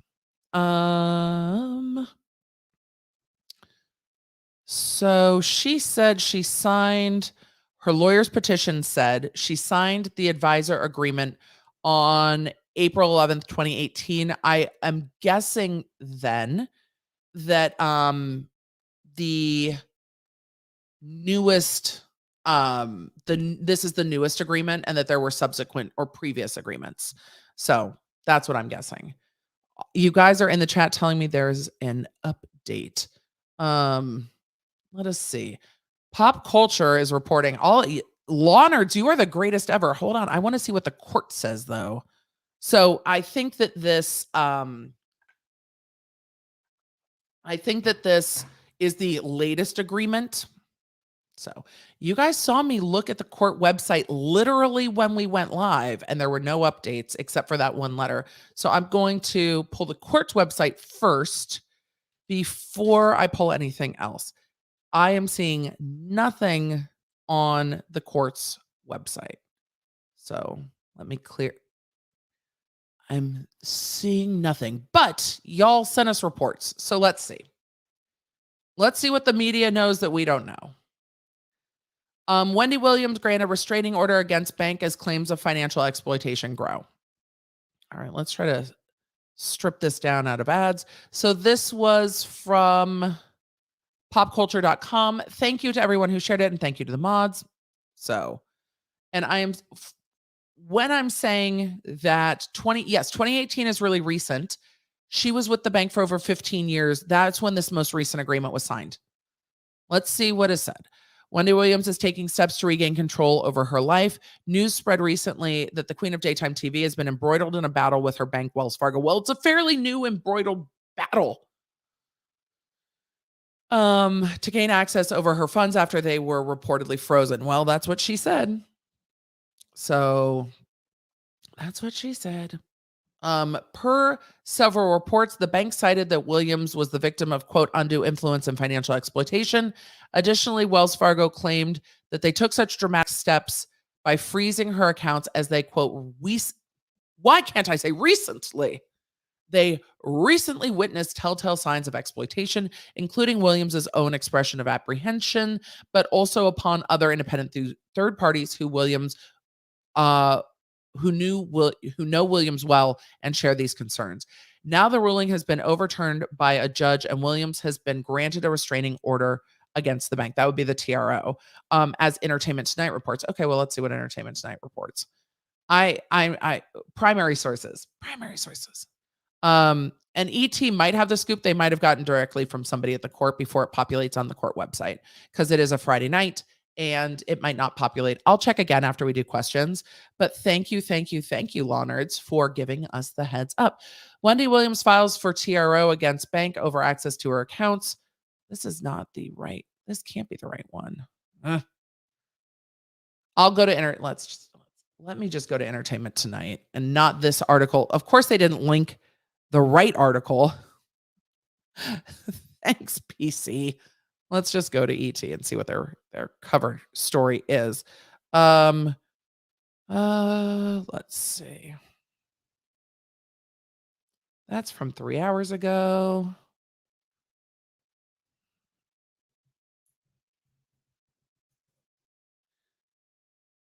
Let's see.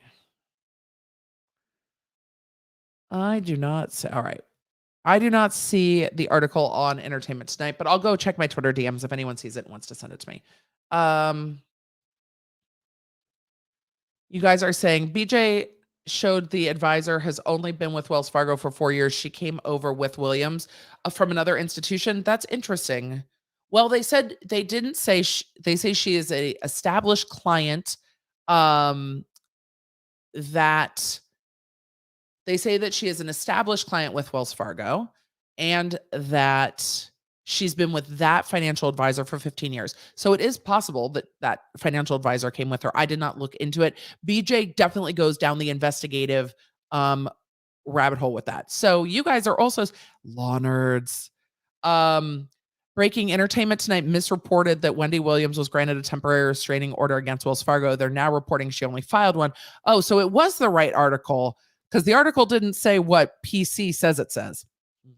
This is why I always want to see what the court file says. So let's just read what PC had to say. Popculture.com says, Williams granted restraining order against bank as claims of financial abuse grow. So it says, um, Entertainment Tonight reports now the ruling has been overturned by a judge, and Williams has also been granted a restraining order against the bank. And then they talk about they say nothing else of what the court said, which is why I try to go to the primary source.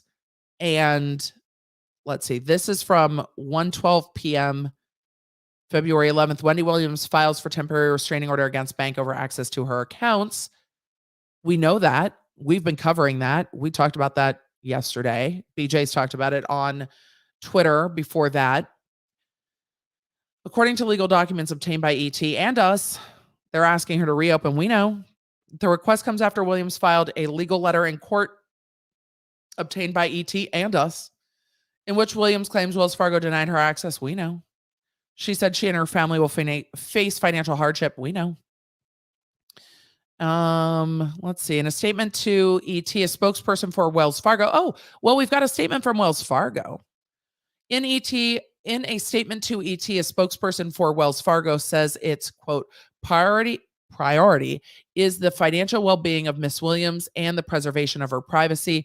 As we have expressed to the court, Wells Fargo is open to working with Miss Williams' counsel to release funds directly to her creditors for bills historically and regularly paid from her accounts. The statement added, we deny any allegations of improper actions with respect to Miss Williams' accounts and are fully participating in a court process to reach a resolution that is in her best interest. The financial well-being of our clients is at the heart of everything we do. Wells Fargo filed a second letter in court. We read that. The bank reiterated its concern about her situation. In a statement to ET, I can't talk. In a statement to ET, a rep for Williams, well, this is helpful. Here, we're going to scrub this real quick. In a statement to ET, no, that's Wells Fargo's, darn it. A rep for Williams vehemently denies any allegations questioning the TV host's mental health. Williams wants the world to know that she strenuously denies all allegations about her mental health and well-being. The statement read in part, it saddens Wendy that Wells Fargo has chosen to believe the allegations of a former employee. Oh, well, that's new information. This article ended up being very helpful, though it didn't say what we thought it might say. This ended up being very helpful. It saddens Wendy that Wells Fargo has chosen to believe the allegations of a former employee who is upset because she no longer has direct and unfettered access to Wendy's financial affairs. Oh, do you think they mean Schiller? Do you think that's who a former employee? Do we think that they are talking about the financial advisor as the former employee, or do we think they are talking about a former employee that a former employee of Williams in other ways that is the third party talking about Williams? That I think can be read two ways. It saddens Wendy that Wells Fargo has chosen to believe the allegations of a former employee, or has Schiller been fired from Wells Fargo? This leaves so many questions. Who is upset because she no longer has direct and unfettered access to Wendy's financial affairs. The statement continued, Wendy has employed holistic health professionals to help her reach optimal health during her treatment of Graves' disease and thyroid concerns. The parties will hash things out at a later hearing on the 15th, and by filing. So we'll see more filings. So with this statement again, I don't know if the former, because a financial advisor is not really an employee of Williams, but we know that Williams fired Schiller, the financial advisor. It just seems odd in a PR statement to refer to the financial advisor as a former employee. Or are they saying former employee because they think that Schiller was terminated from Wells Fargo, not just terminated by Williams? Or or is this the third party? So that's my question. Is the fired employee the financial advisor and it was just considered an employee? Is it considered a former employee because the financial advisor has been removed from Wells Fargo? Or, which I guess we can Google, or is the former employee somebody who worked for Wendy Williams and is the third party that is connected to or aware of Wendy Williams's affairs, that is telling Wells Fargo that they are the third party and that there is an issue? So you guys are saying, is it the personal assistant? Was there a personal assistant terminated? Because if there was a personal assistant terminated, that would make sense, because calling the financial advisor a former employee doesn't make sense. This seems to be saying a former employee of Williams, being being the third party that Wells Fargo is referring to in their filings. Because Wells Fargo said it's not just our financial advisor, Schiller, it is also a third party. And since Schiller is a financial advisor, not an employee of Williams, it seems to me that a former employee could be the third party that Wells Fargo is referencing. Or it could be Schiller. But who would have, I mean, a personal assistant could have direct and unfettered access to financial affairs. Because I mean, I did a few embezzlement cases when I was working at the court at LAX that dealt with, we had a lot of high net worth individuals, celebrities and such. And you would occasionally see personal assistants and stuff embezzling from their employers. But again, they could just be referring to Schiller, the financial advisor, as a former employee. Could be one, could be other.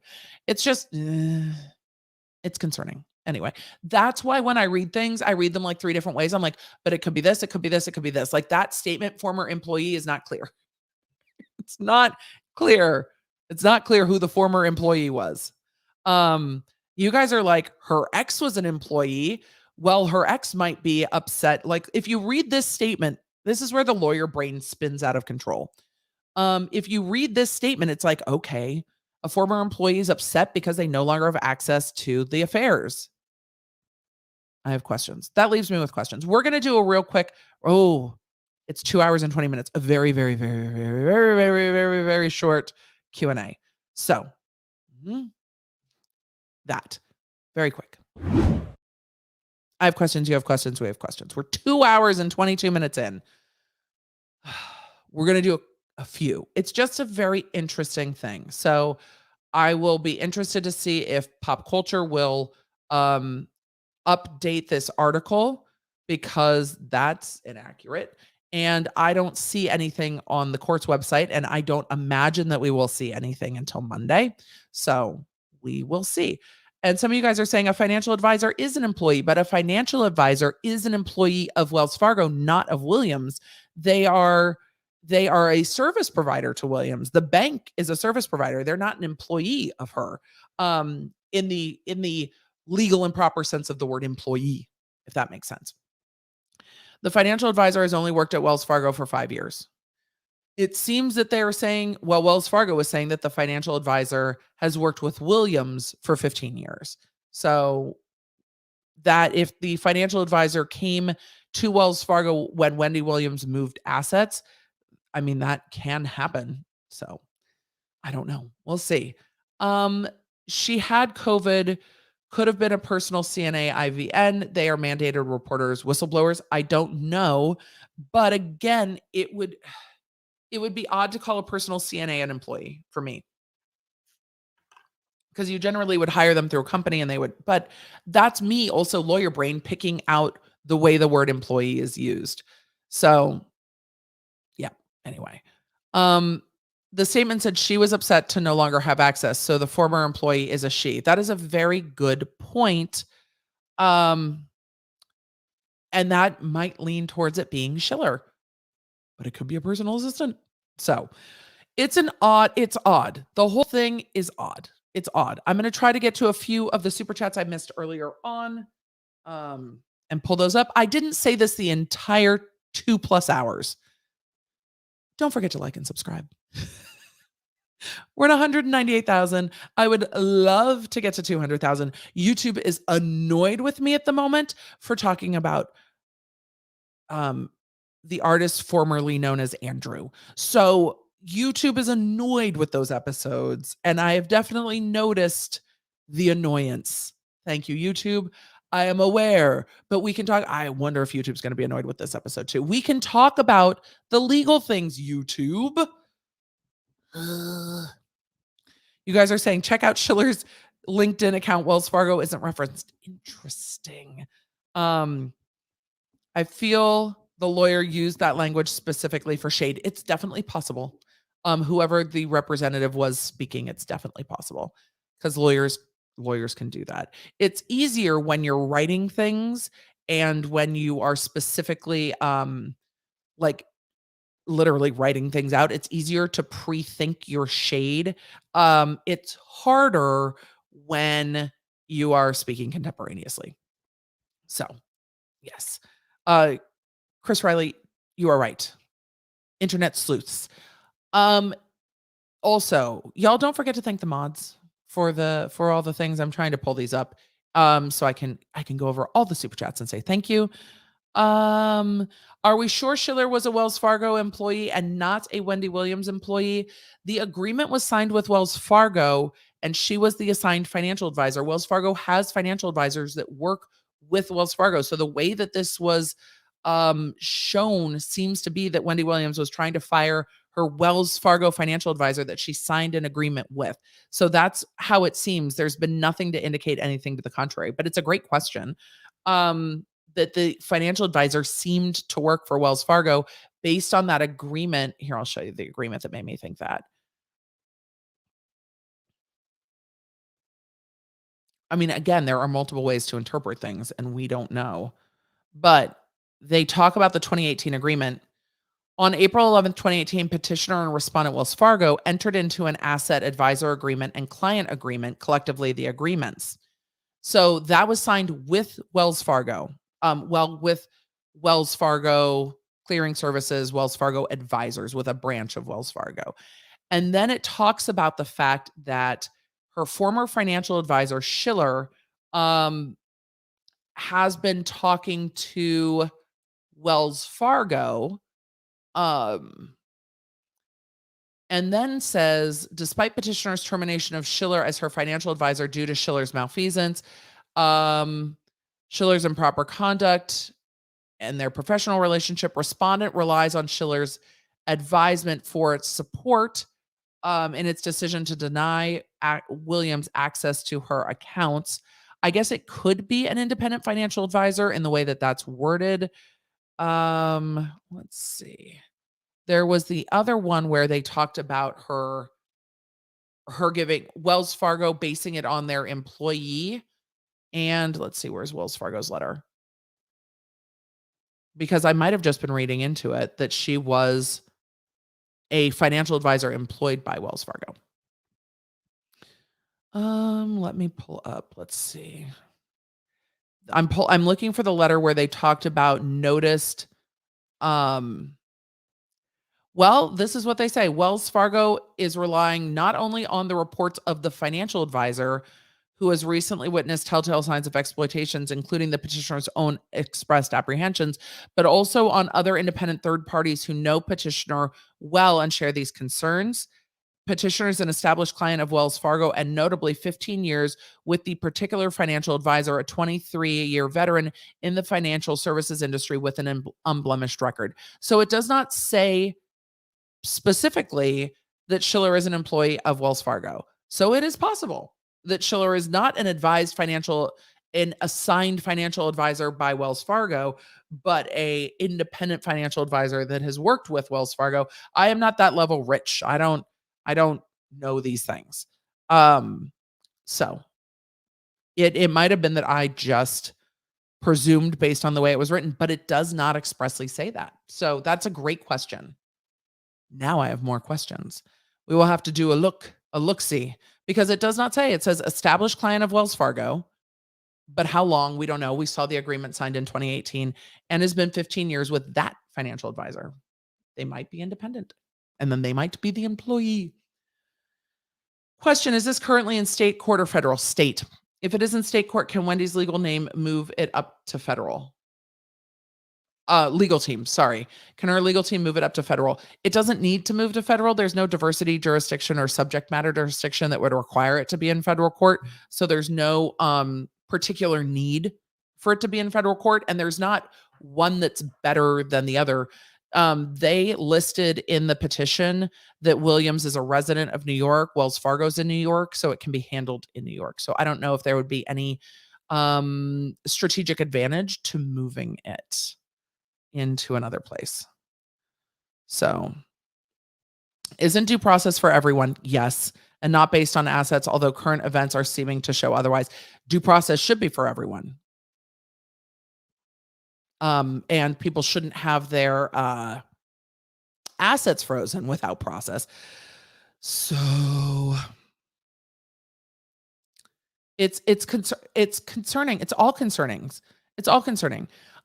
Amelia Gottlieb said, greetings from rainy Sydney. Got my coffee and favorite Emily, favorite with a U, spelled in the appropriate Australian way. Happy birthday to your baby. Thank you. I will let him know. Jonathan Bailey said, Stephen Wright had a good joke about, we did that one. Let's see. Buddhist Bear, we did that one. Thank you. Shayla said, honors classes are so easy these days. I'm going to let T know that the law nerd said just go for it. It'll still be fine. You'll get to play Tarkov. Alzomniac said, speaking of IIED, I jokingly accused my boss of it for assigning the office's biggest problem employees to my staff.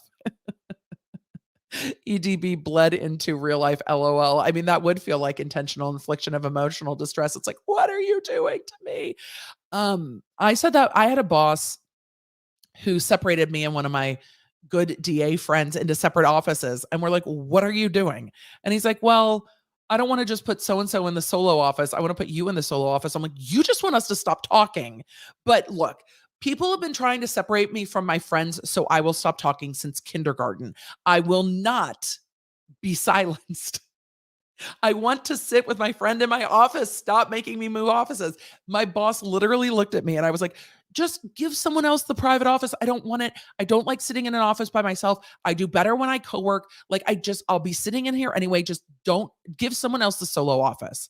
I was like, give our office mate that listens to EDM while doing office work, who's now an FBI agent, by the way, but who listens to EDM while doing office work and slurps when they eat their yogurt. Give them their own private office and leave us the fuck alone in here to listen to Dave Matthews and talk. But no, I'm separating you two. And I'm like, boss, really? And it's like, literally said, because I said so. I was like, stop it. Stop it. Stop it. Stop trying to separate me so I don't get to talk to my friends. I'm triggered. All right. Which literally has been happening to me since I was in second grade, first grade, kindergarten. As long as Emily's been in a educational environment, people have been trying to separate me, so I will stop talking. Haha. Bully to you. I found ways to talk during water polo practice. Even when I was out of breath, and swim practice and band practice. You will not stop me. You will not stop me. All right. Cynthia Roth said, super confused. The date on the doc is January and we are in February. I don't know which document we are talking about that was dated in January, but yes, we are in February. I don't know which one we're talking about. Sorry. Musings of Apathy said, shouldn't the currency be treated like any other stolen goods and be returned to the victim of the theft? Maybe they will return the crypto. We will see what they will do with the seized cryptocurrency. We will see. Katie says, I want to be a fly on the wall when Emily finds the Razzle Chan rap videos. Oh, I've only seen a brief part of them on Phil DeFranco's show, but I will look for them. That they spent money on gives off big, pretty mess vibes. I cannot wait. Rain Walter said Wells Fargo is shady.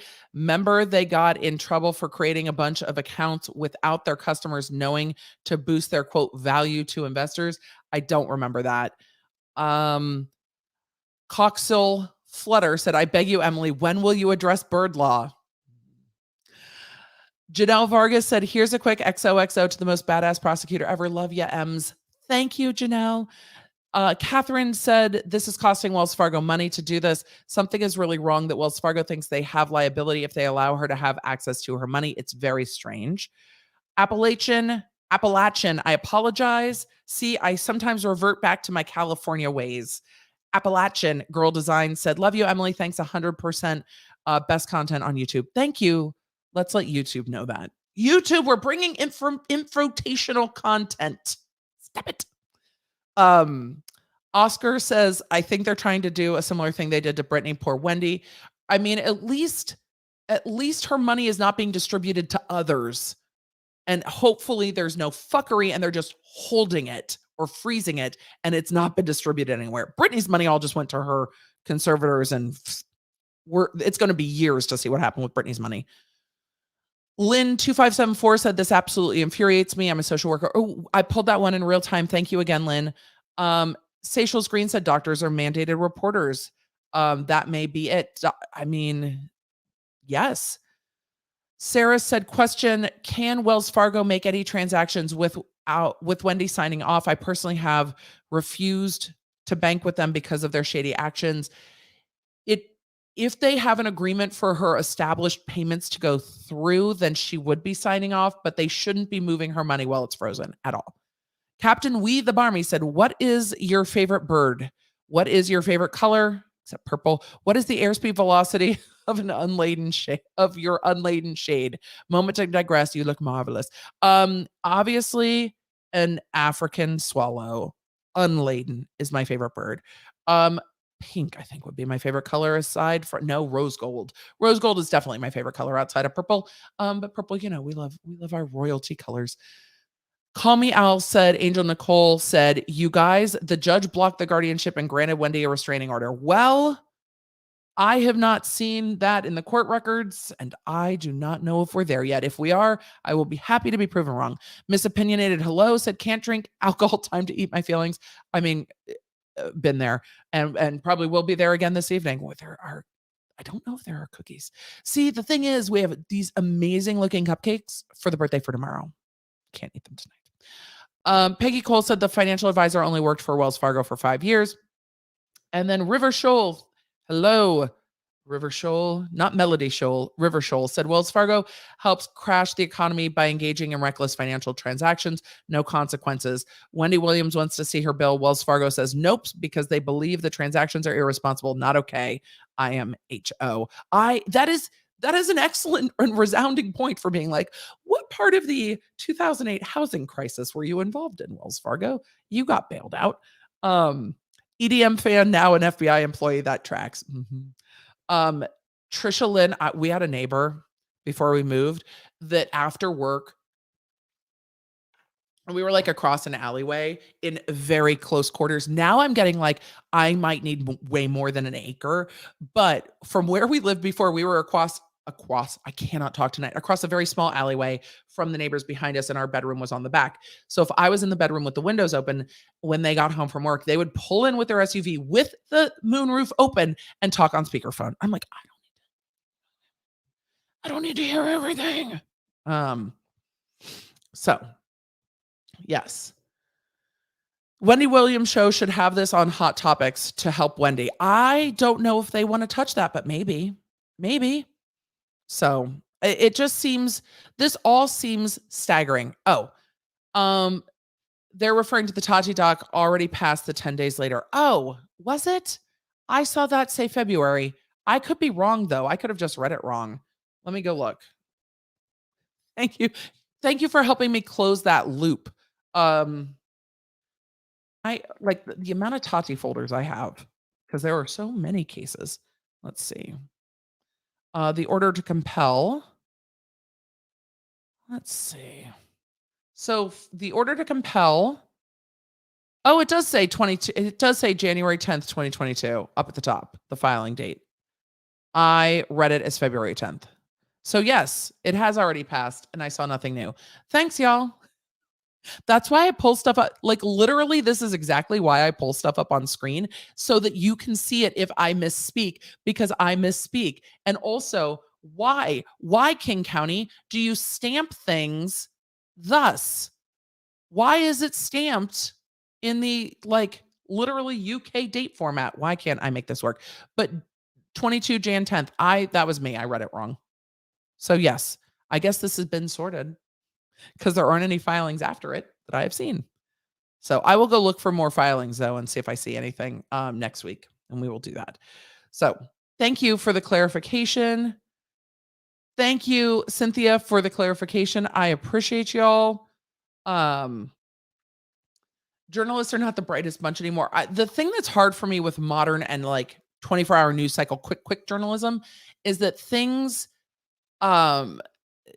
get reported from one source without verification. It's like, oh, well, ET says they've seen this. And then it just, everyone picks it up. So it seems legit because so many outlets are reporting it. But when you dig into the weeds beyond the headlines, normally it says as so-and-so's reporting and you can kind of track it back to the source. But it is hard when things move that fast. It's just hard when things move that fast. So let's see. Netflix had a documentary called Dirty Money, and season 2, they have an episode about Wells Fargo. Ooh, I will go take a look. There's a lot of stuff I've been wanting to watch for sure. And I've had, you guys are like, no, the UK puts the day, then the month, then the year. See, I'm wrong on all accounts. Wrong on all accounts. Who puts the year first? It's so confusing. I can't blame the Brits. I can't blame the Brits. Question. Do you think okay, I'm guessing this is, do you think that after the publicity of Britney's conservatorship, we will see a lot more petitions to grant guardianship conservatorships with celebrities? I hope we will see less, but I think that they will come to light more because there was so much fuckery that went on with Britney. I think people have their spidey senses up and they're like, wait a second, I am so confused. Question, when are we getting back to Johnny versus Amber? And what do you think of Canada stopping Give, Send, Go? I have not looked at the legal reasons why Canada stopped Give, Send, Go. It concerns me. Look, government intervention and stuff always concerns me, but I have not seen the legal why. It always raises a question of like, I would like to know why. I don't know why. So I don't have thoughts because I don't know why, but it always like if the government was freezing people's accounts, I'd be like, well, what have they done to warrant that? There should be due process, but I don't know Canada's charter well enough to know what the due process is there vis-a-vis here. When are we getting back to Johnny versus Amber? I don't know. Other stuff keeps happening. They should be rocketing towards trial, and that should pick up, but soon. Are you going to cover any stories happening in the Olympic court? Oh my God. Trying to parse the bureaucracy that is what is going on in the Olympics is a challenge because I am not deeply familiar with how all that works with the different international committees versus the committee for the particular countries versus like I'm not sure. I'm just not sure. So yeah, I'm not sure. I will try to parse it, and if I can parse it, I will do my best to parse it. So, question, why did Wells Fargo file in New York City when Williams lives in Florida? Williams filed in New York City. So Williams filed this petition. Why did Wells Fargo file the guardianship in New York? Probably because that's her domicile, like that's her actual legal state of residence, though she happens to be in Florida now, because in her petition, she says she is a resident of New York. So no COPO tonight. I am sorry, y'all. There is no COPO tonight because I've just had a lot going on. So I have not pulled Bam's guardianship But I did cover in August Bam's lawsuit, and it had some very disturbing allegations. That is in an Emily Show episode joint with a Scarlett Johansson topic that, yeah, I covered back in August. So if you put in, like when you go to my YouTube channel, you can search by topic. I covered Bam's initial lawsuit. So we need to clone Emily so everything can be covered. Sometimes it's just trying to prioritize. So that. Question, why a guardianship if they think she is being taken advantage of? Seems like that is their concern, not that she's not capable of making her own decisions. So in California and in a lot of states, one of the factors for a guardianship financially is undue influence, or somebody being susceptible to undue influence. So this is looking for a guardianship over her finances, or over her property, her money. So undue influence is one of the factors that they would consider.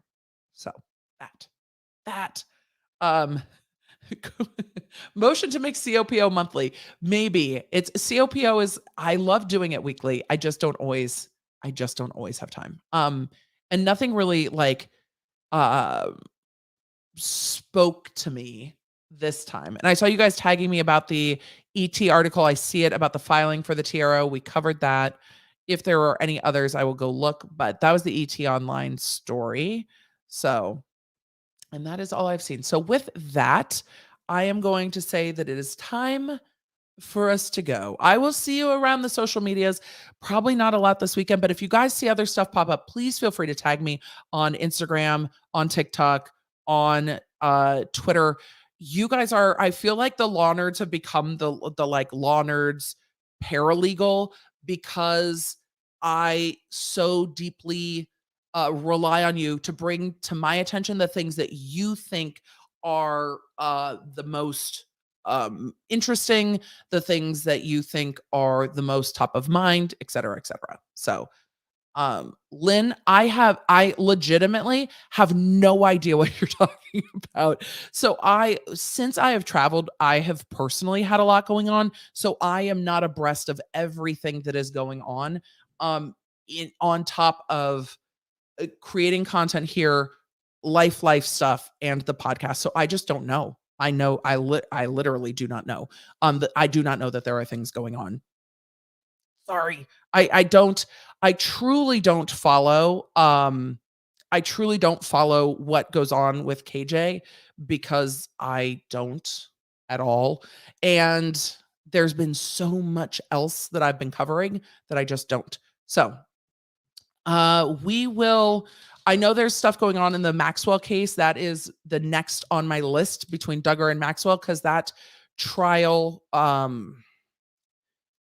the motion for new trial is something I'm deeply interested in. And I think it's important to cover, because jury fuckery is something that we have to talk about. Have to.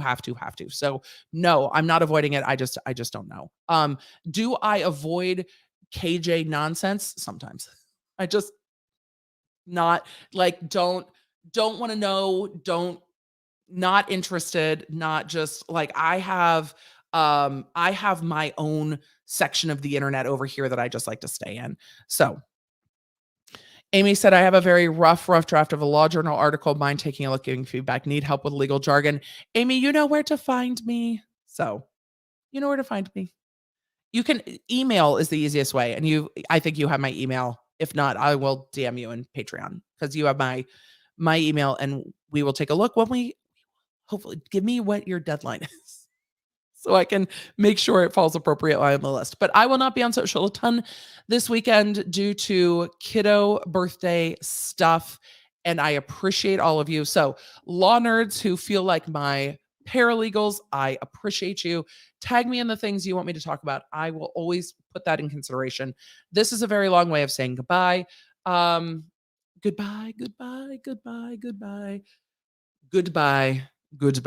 All right. I will see you all on Tuesday. Take care of yourselves. Take care of each other. Have a great weekend. Don't forget to do the likey, subscribe, YouTube things I always forget to ask, and I will see you soon. Bye. Connect with me everywhere. I'm at the Emily D. Baker. If you guys want to join the text, just text Emily.com. If you want to join the channel, lawnerdsunite.com. Happy to have you. Support what we do here on the YouTube.